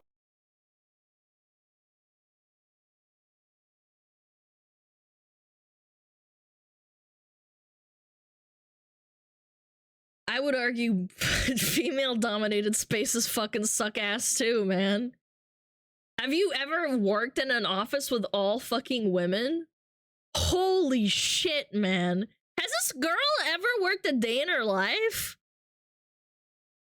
No, I'm serious. Have you ever worked in a place all with women? It sucks. They're super catty. No one tells, like, if someone has a problem with someone else, it's always gossiping and fucking stupid name-calling behind each other's backs. they'll exclude you, but then like say, oh, you're invited, but also you can't come to this kind of thing. Yeah, like it happens both ways, man. It just depends who you hang out with. So in this first section, she claims that men are often very hostile to women when they enter a space like a voice chat lobby. They are. I'm not gonna deny that. I'm not gonna pretend they don't. I've experienced it firsthand. However, holy shit. I mean, I had that backlash when Webkins people found out I was a dude. Isn't Webkins for children? Why are you on Webkins? Like, hold on. What? Never mind. I'm gonna ignore that. I'm not. That's for another time. Hold the phone. In a game. And you know what? She's entirely correct. That is the truth. Women who go into these Yeah, when I was young. Okay. spaces are often met with hostility. Nobody should be denying that. That is exactly what's happening. However, she and everyone else making these similar arguments miss the point as to why that's happening. It's not just because they're women, it's because they don't fit in that space. By their own admission, it is a male-dominated space. Yeah, and men don't fit in women-dominated spaces because it's annoying to deal with. Yeah. There's a lot of male nurses that don't like being in hospitals and in nursing school because there's so many girls in them. And girls are kind of hard to fucking deal with when you're not a girl. Yeah. They are something that is foreign to that space, and they are met with hostility when they show up there. That is human nature, like it or not. That is just human nature when it comes to a space that is dominated by a certain type of person. When someone from the outside comes in, they are met with hostility. And that includes groups that are female-dominated spaces. When someone who's outside of that comes in, they're met with hostility too. That is just human nature at that point. Yeah, like it's a foreign object. You're gonna get rejected. It sucks, but that's how human psychology works. I don't know why this is even a debate. Yeah, fuck you, new person. No, I think our chat is also like a hazing ground, I guess, so to speak. We kind of like vibe check people and stuff, you know? Humans are like that. My chat is mostly men. It's toxic. Ugh. And the other thing too is she's basically acting like if you're a male, you're immune to any sort of harassment or attacks from your fellow male gamers, which is ridiculous because she... Nope. I've seen the TikToks of people making fun of people for having the what is it called? The fire alarms going off. People being racist in COD lobbies, in Fortnite lobbies. Like, I've seen it both ways! Firsthand! She openly acknowledges the old sausage fests of the COD lobbies from 10 years ago. If they were male-dominated spaces, then what was going on there that was so toxic? Well, it was men attacking other men, not just men attacking women trying to enter that space. Oh, and little kids getting attacked by grown men? There was an incident in 2010 or 11 where a kid got stabbed by an adult guy who kept camping him in COD. The little kid wouldn't stop camping him, he called him out, and then he stabbed him. Or I think he tried to stab him to death. Yeah, it's a real thing, look it up. Kids getting yelled at for being squeakers? Yeah, and little kids get yelled at even though they're boys too, yeah. I know that in my audience, about 50% of you are from the United States, but another 50% of you are from other countries, including a lot of non-English speaking countries. And I will ask you, the male gamers, to leave a comment, share things that you've been harassed for by other men in voice chat lobbies for games. Like, I know that people have been harassed for things like the country they're from, or the language they speak, or their accent, or the way they speak generally. That is me saying there is an inherent issue with the way that you guys have your locker room talk that makes everybody else feel unsafe. I don't know. French accent? I've heard of people making fun of them for having a southern accent, for having a Slavic accent, for having a Russian accent, for having a Balkan accent. I've heard of British accent poking fun of them and being like, "Oh my god, what do you got? You got bad teeth because you're British." Or who else? Oh, Big piss. I think there was a guy in our Discord who was from Sweden, and he said that, "Oh, you're Swedish, you must love meatballs in your mouth. That makes you gay." And it's like, what the fuck, man? Like, it's everywhere. I don't know how you could possibly find it fun to make other people feel unsafe. No woman is asking men to make gaming a safe space with sunshine and rainbows and everything, but could you please be normal? Because I want to. Yeah, how about women be fucking normal? How about that? How about women be fucking less emotional? How about that shit? I fucking hated working in an office where there was mostly women. Women are so fucking emotional, man. And again, it's not really our fault, but like, damn, it is hard sometimes. It can be very difficult. It can be overly emotional. Sometimes people are emotional because of other reasons. Something bad happened. Men are harder to deal with because they're so crass and rude. I'll be able to enjoy playing the game without my life being threatened, without my body being threatened, because I'm existing as a woman. And men are the ones making it unsafe. And I do not care if you feel targeted by me saying men, or if you feel attacked by me saying men. You are part of the problem. If you feel attacked by that, you're part of the problem. If you say just mute them, you're part of the problem. If you sit there and let them say that to me and you don't intervene, you are part of the problem. Because I have a lot of male friends, normal male friends, who don't say slurs and don't threaten people and just play. Okay. Okay, that's fine. So you don't mute them.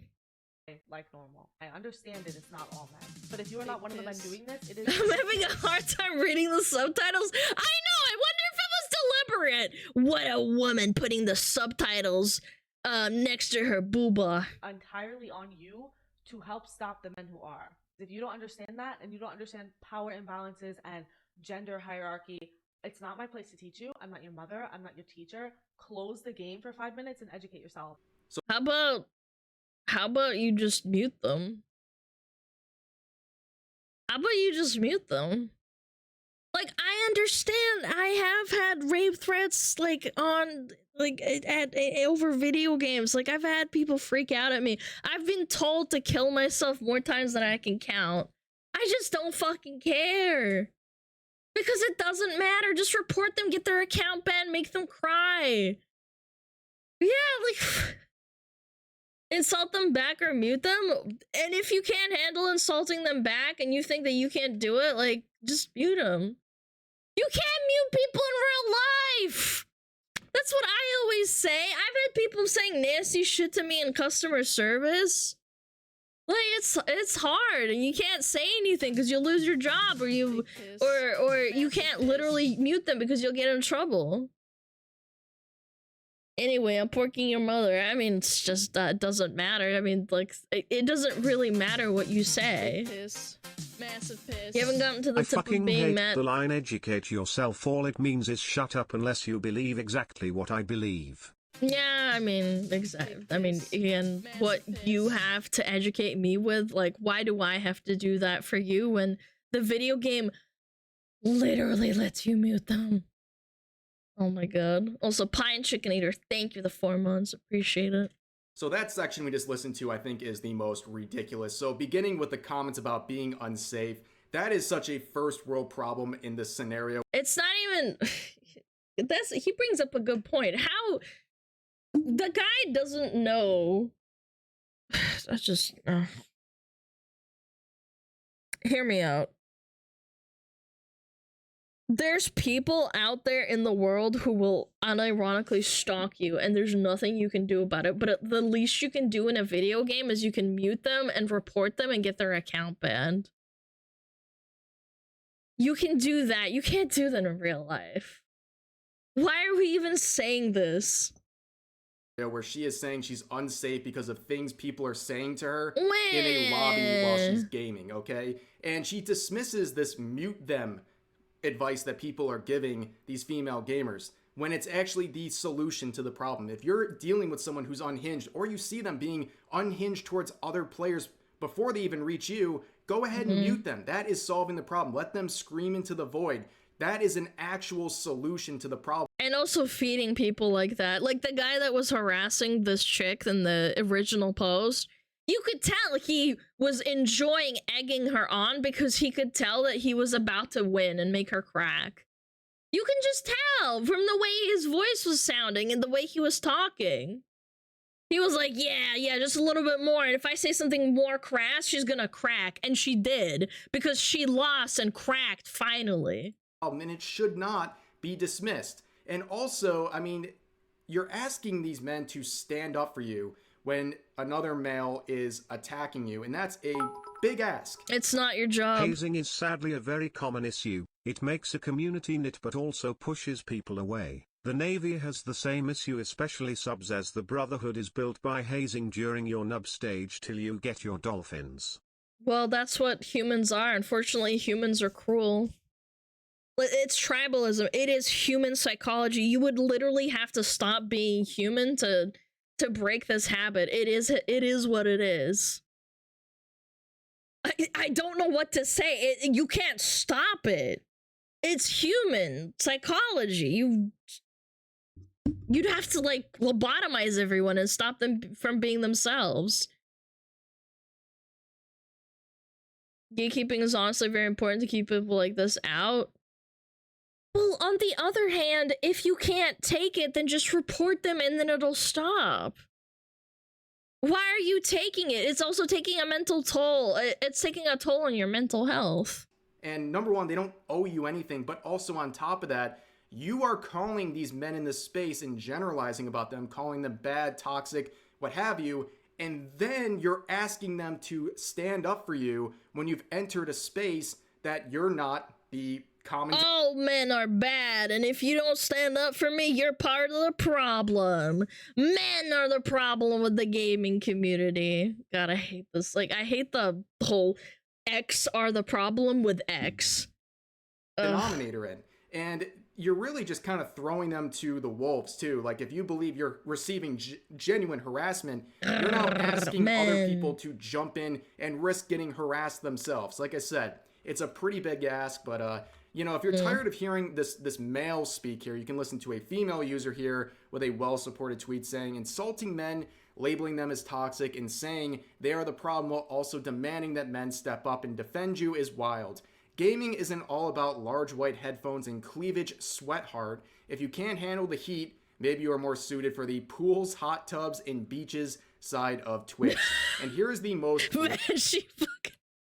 Man, she roasted her. Reply to the original tweet sharing the video saying, number one, if you want to be in a community, stop trying to change that community. Number two, men in gaming get targeted for everything, including their gender. The difference is they understand it's just banter and just have fun. Number three, you have a mute and block option. You don't have a mute and block function in real life. Like I said, in the Army, in the Navy, in Air Force, you haze each other. It's just what men do. They roughhouse. They play really rough to like... Even animals do this to an extent. I'm pretty sure lions, monkeys, and other animals throw each other around to see how much they can take to practice, to see what they can handle. Even as, like, young animals that are growing. It's just what it is. Yeah, fraternities. Animals are worse. I mean, I'm just, like, throwing, like, you know, examples out. I'm sure, like, there are animals that kill each other over, you know, hierarchical, fighting, but like my point is there is hazing in the animal kingdom, just like humans. And humans, it's like just not as bad. You're not actually killing each other.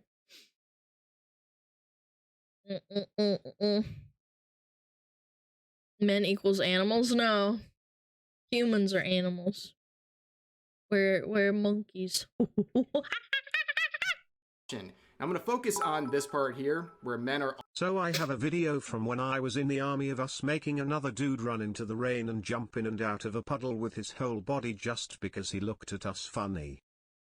Man, you are mean! Also targeted for their gender. That is ironically shown by this clip of this streamer that would go viral, where it's captioned, "What a disgusting individual you are," getting 70,000 plus likes. Holy Let's listen shit! to this clip.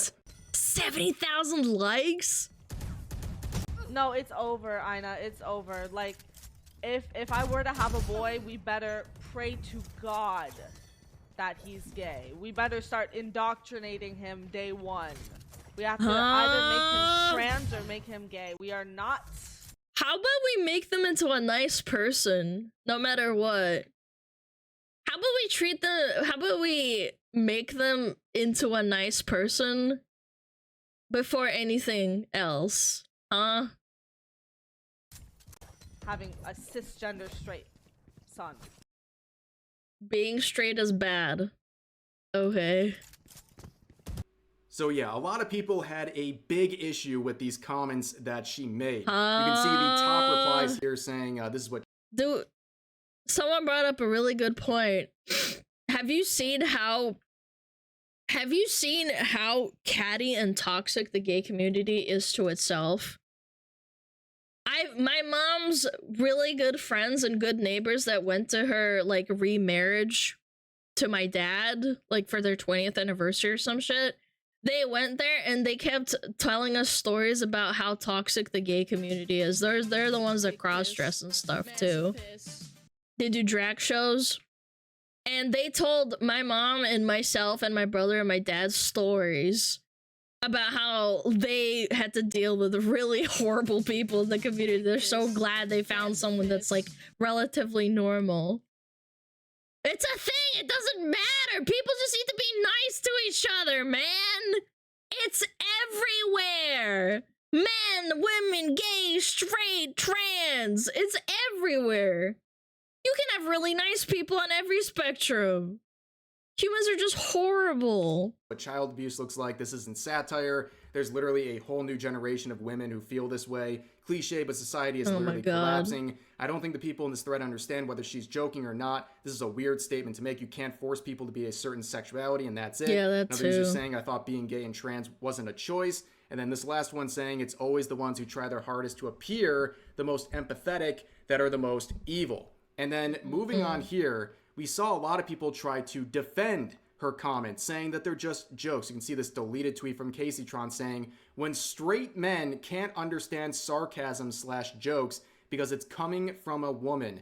We love CaseyTron, chat. The outrage. And there's, of course, the great irony of this statement because it is literally shooting their own argument in the foot. Love if you call CaseyTron. this a joke, you know, what people are considering like comments about like grooming children, if you consider that a joke, then the initial comments that started this entire conversation would also be considered jokes. They're not that far detached from each other in terms of severity if they were meant to be actual real comments. So this is really just shooting all the related arguments in the foot, and then the fact that it's deleted makes us... How is this a joke? I thought jokes are supposed to be funny.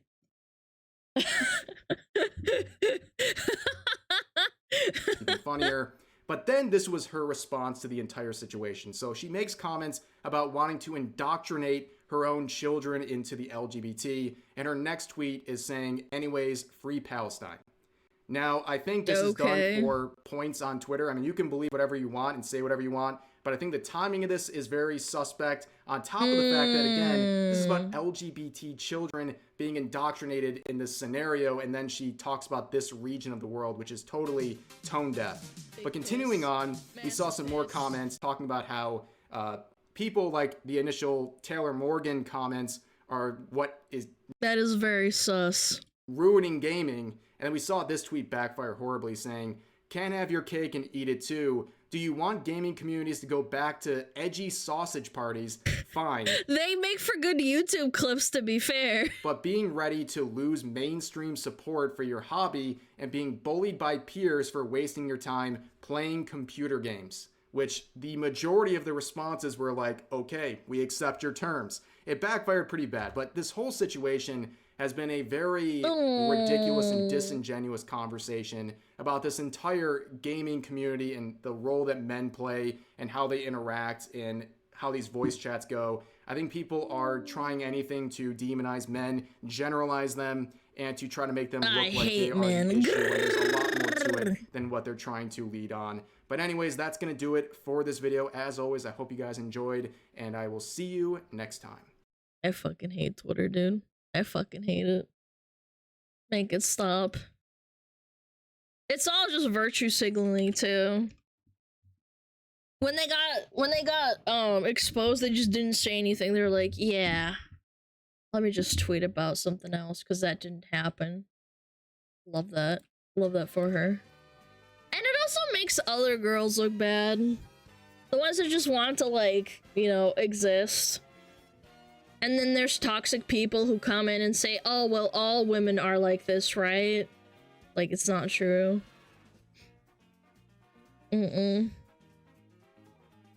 Social media and its consequences have been a disaster for the human race. Well, not every idiot has a platform to speak. Big piss. There's nothing to help women. No, I really like the part where the girl was showing her boobs. Well, not showing her boobs, but like, you know, this part where she's like, where she, like, what does showing your cleavage do for humanity, man? Me too? Yeah, me too, yeah, for sure. But like, my point still says, what does that even do? What does that do about for women? Does that not make people think, you know, oh, well, all women just want to show their boobies or show their cleavage? SmugAlana bark SmugAlana tail. Yo, Otter, thank you for 14 months! Hello. Thank you so much for the support. Question for Art, are you right or left-handed? Would you hold a weapon in the same hand as your pen? Yes. Yes, I would use my dominant hand. I am right-handed. I'm not a left-handed person. Big piss.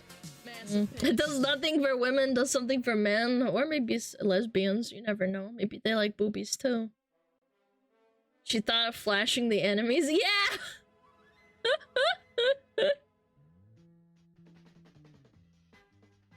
Stop showing me boobs, it's making me uncomfortable. Alright, chat, can you send booby pictures to casualties in Discord? Big piss. Massive piss. Yeah. Yeah, their name is Casualties in Discord and they want to see boobies. It makes them uncomfortable. Man, I love boobies. Boobies fine? Yes. Boobies is fine too. Ugh, so tiring. I don't know. Big piss. Yeah, $5. Thank you for all the gifted subs. I've been missing them. I've just been yapping. Oh, the music's not too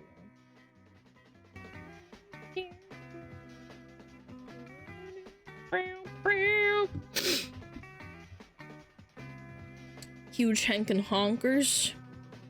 I say that when I see a really big pair of boobs now. Holy shit, those are some massive honker badonkers.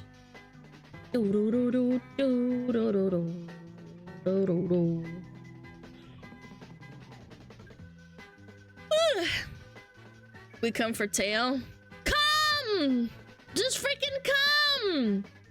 Blizzard fucked up bad. Oh, what a surprise. Oh, wait, the Oompa video. Hey, what's up, guys? We're up here. Excuse me. Where's the Oompa video? Son of a biscuit! Oh, the Nair guy? Oh no, it's 42 minutes. Ah, oh, shit, we don't have time. Fuck. No, we don't have time. We'll look at it tomorrow. The guy that nairs his butthole.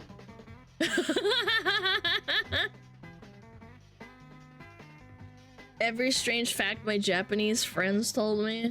Wait, that sounds kind of good. I like Japan analysis. Let's learn about Japanese culture.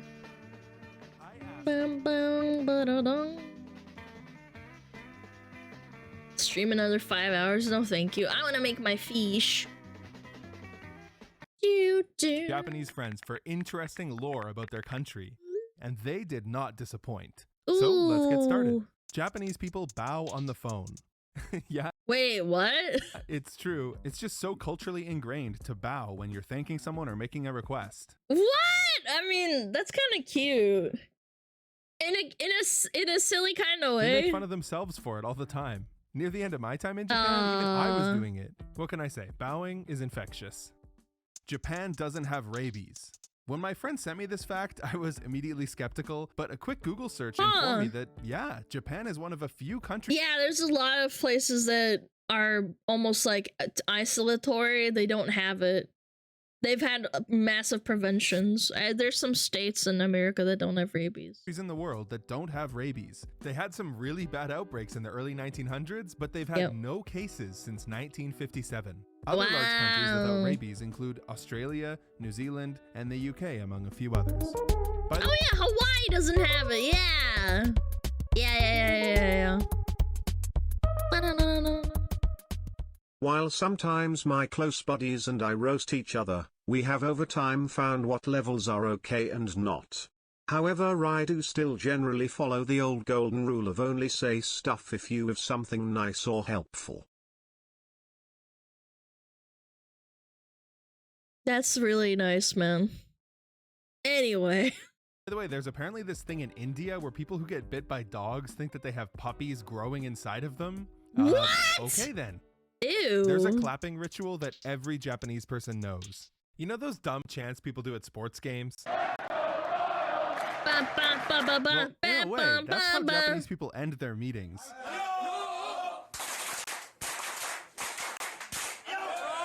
Yay! That pattern is called Ipponjime, but there are other patterns too. Sanbonjime is the most formal. It's for big celebrations. Yeah, it's just 3 Ipponjime. And then there's Ichojime, which is just 1 clap. Yo! Ha! He did the wrong clap. Or did he? Whoa. What they wanted was an Ichojime. He was actually right. He was set up. And the people in the comments are pissed. For Japanese people, these claps are serious. Wait, they're actually getting mad. Business. Claptures, check There's a city in claptures. Japan where people ride escalators differently. Escalators are very orderly What? in Japan. If you've ever been to Tokyo, you've seen lines of people stood perfectly on the left side to allow people to climb up on the right. This is the same all over Japan, except one place, Osaka, where people stand on the right. This can be very jarring to people who spend a lot of time outside Osaka and then go there. The reason for this is that Osaka was chosen for Expo 1970, and the government thought it might be easier for foreigners if everyone stood on the right side, which I think is a bit of a misunderstanding of how the rest of the world works, but whatever. The 1970 Expo is really important to Osakan people, and you can still go visit the grounds today. In 2018, they were chosen to host it again in 2025, and people were pretty excited. Yay! Japanese people invented drifting centuries ago. Getting carried around used to be a common form of transportation in Japan, and it wasn't just people. This is called an omikoshi, a vehicle of the gods. That's right, God is in here apparently. But there's a cooler, more extreme sports version where they drift and whip it around corners with people riding on top. The vehicle is called a danjiri, and it weighs like 4 tons and can cost over $1 million. Sometimes they can mess up and cause a lot of damage to public property. They don't the city care. probably doesn't mind because people come from all over Japan to see these festivals happen. Oh shit. Job quitting agents. Quitting your job is so difficult in Japan that there are these new services that will do it for you. Wait, Japanese what? companies will shame Oh my god, I wish I had that. That's kind of nice. you, guilt trip you, and call you a traitor just to get you to stay. Sometimes they'll even threaten to withhold your remaining pay. That's illegal though. You can't do that. When my friend mentioned these, I thought it was like one obscure company doing it, but it's Not in actually Japan? a massive That's social horrible. phenomenon that's actively changing Japan's awful work culture. One of the main reasons people quit is that companies lie in the hiring process. Get this, in Japan, a 5-day work week is considered a perk. So they'll write this on the job posting: 2 days of weekly holidays, or at least The we are family here method. Yeah, it's very common. that's what you'd think if you read that, but what this actually means is that 1 time per month you get 2 days off. A lot of people get tricked by stuff like What? That's insane, which bro. explains why thousands of people are using these job quitting agents now. And the boomers hate it.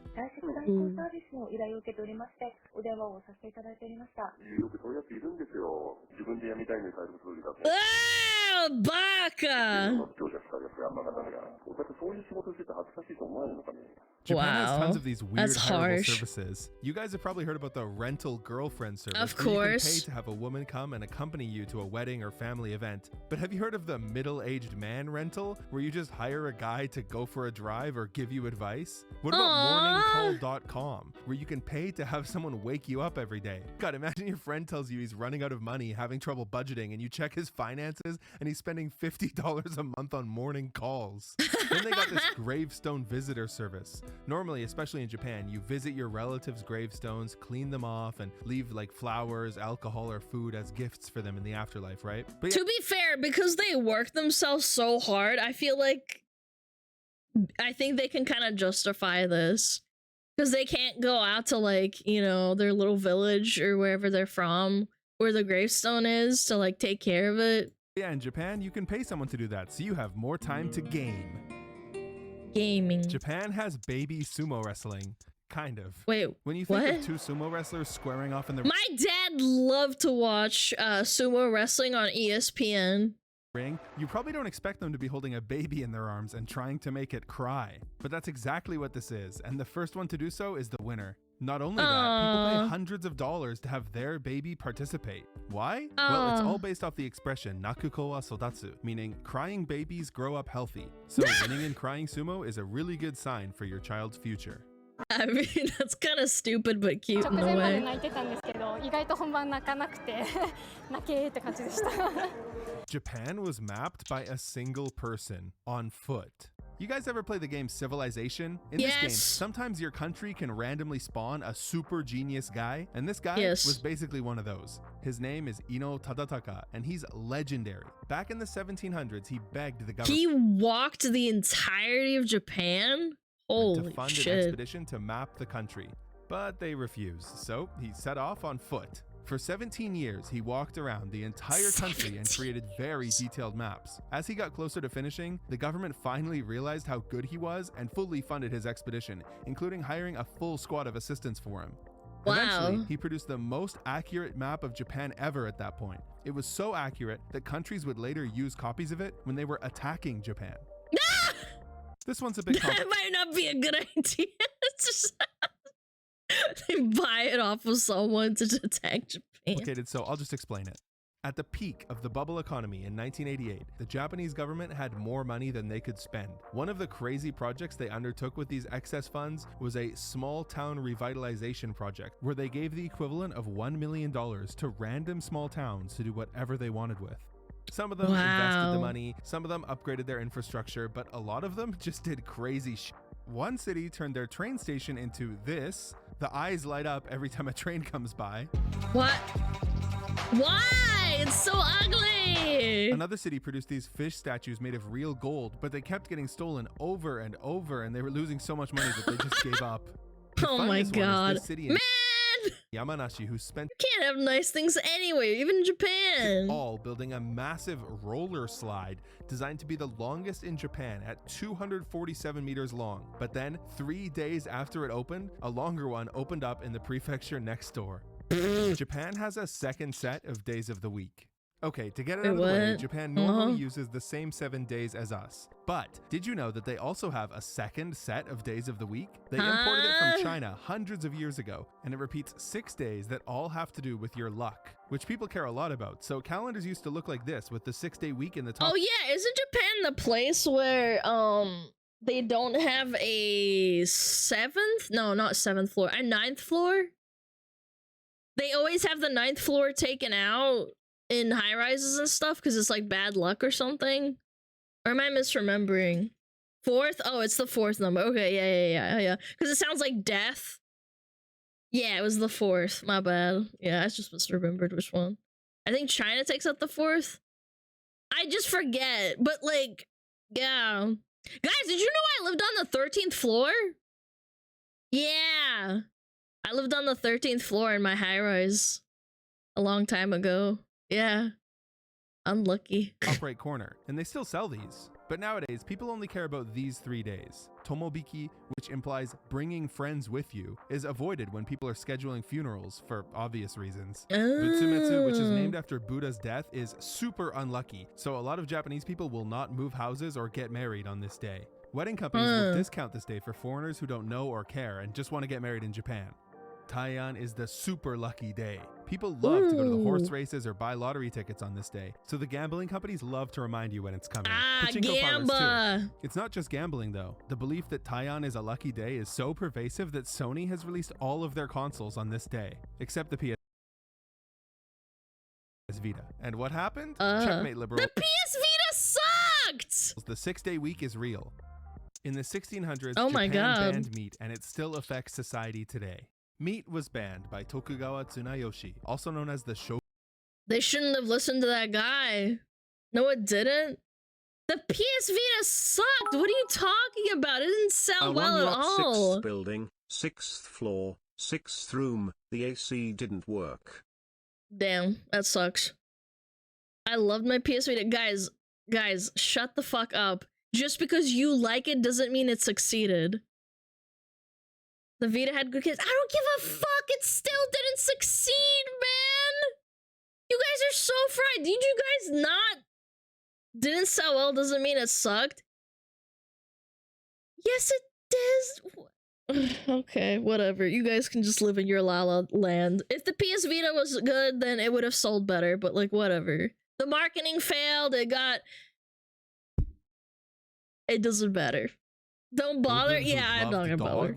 And he didn't just ban eating meat, he banned killing animals under any circumstances. But not everyone obeyed this. Restaurants disguised themselves as pharmacies and sold meat as a health supplement. These pharmacies came up with code names for the meat too. Like horse meat was called sakura because its raw form looks like cherry blossoms. Boar meat was called botan because it looks like this flower.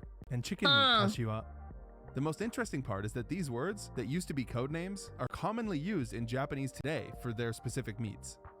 In Japan, there's an island with more cats than humans on it. Yeah, I've seen videos on this. This is amazing. Shirojima, 5 hours north of Tokyo on the bullet train, is home to more than 150 cute felines.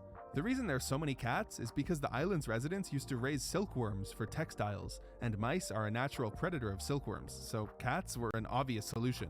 Eventually, the cats were let free and kind of took over the island. Tashirojima's inhabitants are mostly elderly nowadays, so the island could end up being uninhabited in the near future. The Japanese beckoning gesture. Yeah, so the way Japanese people beckon is a bit different to us. Here's my friend, YouTuber Jack Song, to explain. Okay, so this is the Western gesture. Right, yeah. And Come this here. is the Japanese gesture.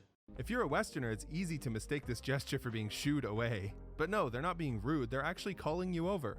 Oh! Japan analysis ga daisuki nanda yo! Daisuki. Thanks, Jack. Love you too, buddy. Cute. White rice was a leading cause of death in Japan for a long time. What? You know how Japanese people love rice? Well, they used to love it a little too much. Back in the Edo period, as it became more available to common folk and became the staple food, people were basically consuming exclusively. There is also a Bunny Island version of that cat island. Yeah, that's right. Yep, I've seen it. And there's also deer, like there's a deer park with lots of deer in it too. White rice. This led to vitamin deficiencies that people at the time thought was a sickness and called the Edo disease. Oh, what was the sickness called? The one that it basically fucks with your bones? I had to study that. I just suddenly remembered. I had to study this in college. I forget why, but yeah, this is one of the diseases that just kills you. Disease. Now we know this as beriberi or beriberi. That was it. Yes, I had to study that a little bit.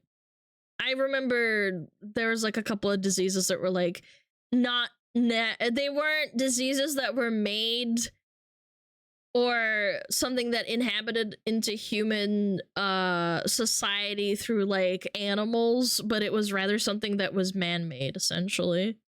Thiamine beriberi. Thiamine is contained in the brown part of the rice. Yeah, I studied thiamine. This deficiency ravaged Japan, especially their navy, for a very long time, until a doctor named Takaki Kanehiro noticed that Western navies were not succumbing to the same issues. So he arranged an experiment where the next fleet would be sent out with bread and meat instead. That fleet came back without the quote-unquote disease, which proved his theory, saving hundreds of thousands of lives. Human-induced Japanese people disease. put money in their shoes. You know how your grandma tells you boomer life hacks and most of the time they're bullshit, but sometimes they're super useful? This is one of the useful ones that Japanese grandmas tell their children. If your shoes are stinky, putting a 10-yen coin in them will remove the odor. And you know what? Apparently it works. It has to do with like the copper ions reacting with the moisture in the shoe. I don't really know. Maybe someone can explain it in the comments. I don't want to read this one out loud. I'll just explain it. You know how people celebrate their child's first steps, first word, or first day at school? Well, in Japan, they celebrate something else too. Their daughter's first time of the month. It started. I mean, kind of weird, but like, okay, kind of weird, but all right. Hundreds of years ago. On this day, the mom will make red rice to let the father and grandparents know what happened. But it's kind of creepy, so the number of households that do it has fallen over the years. Yeah, it's referring to reaching fertility. Because back like in the feudal ages, it was something that was revered so that, you know, you could have babies. Because as soon as you start ovulating, it means that you're ready. So yeah.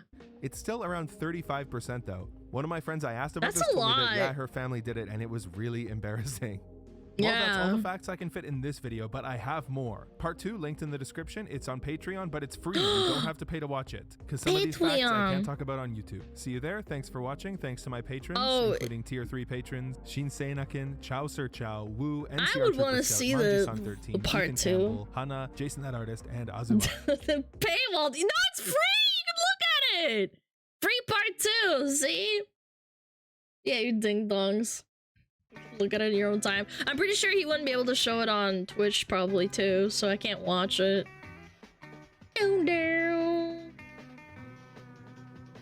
video though, that was good. Oh yeah, I forgot to link it. Hold on. True facts. Oh. Where's it? Yeah, there we go. Yeah, I like Japan analysis. They're cool. They're neato. Alright. Who we going for, chat? Who we going for? Who we waiting? Who we waiting? Rating Mincy? Oh yeah, shit. Could. Is it really her birthday? We rated her recently though. I don't want to double up too hard. Fine, Mincy-ish.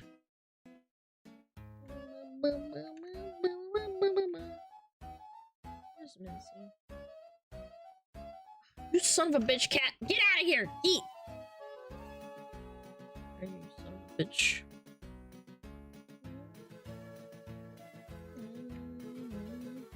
Yeah, Mimmer's bothering me right now. Alright, say hi to Mincy! Say happy birthday. Alright. 3, 2, 1! Thank you so much for watching. You guys are awesome. Thanks for being here. You guys are cool. As usual. Thanks for the cringe. Thanks for being here. Follow me on the garbage social media. I love you. Yeah, man, I love you too, random citizen that I don't know at all. Big piss. Massive piss. Good night, Alana. Yo, SmugGoat, I'm gonna go fucking make myself some fish with sweet potatoes. It's gonna be awesome. Thank you so much, SmugGoat. Thank you for 7 months. Alright. Get out of here, you little rascals. See ya!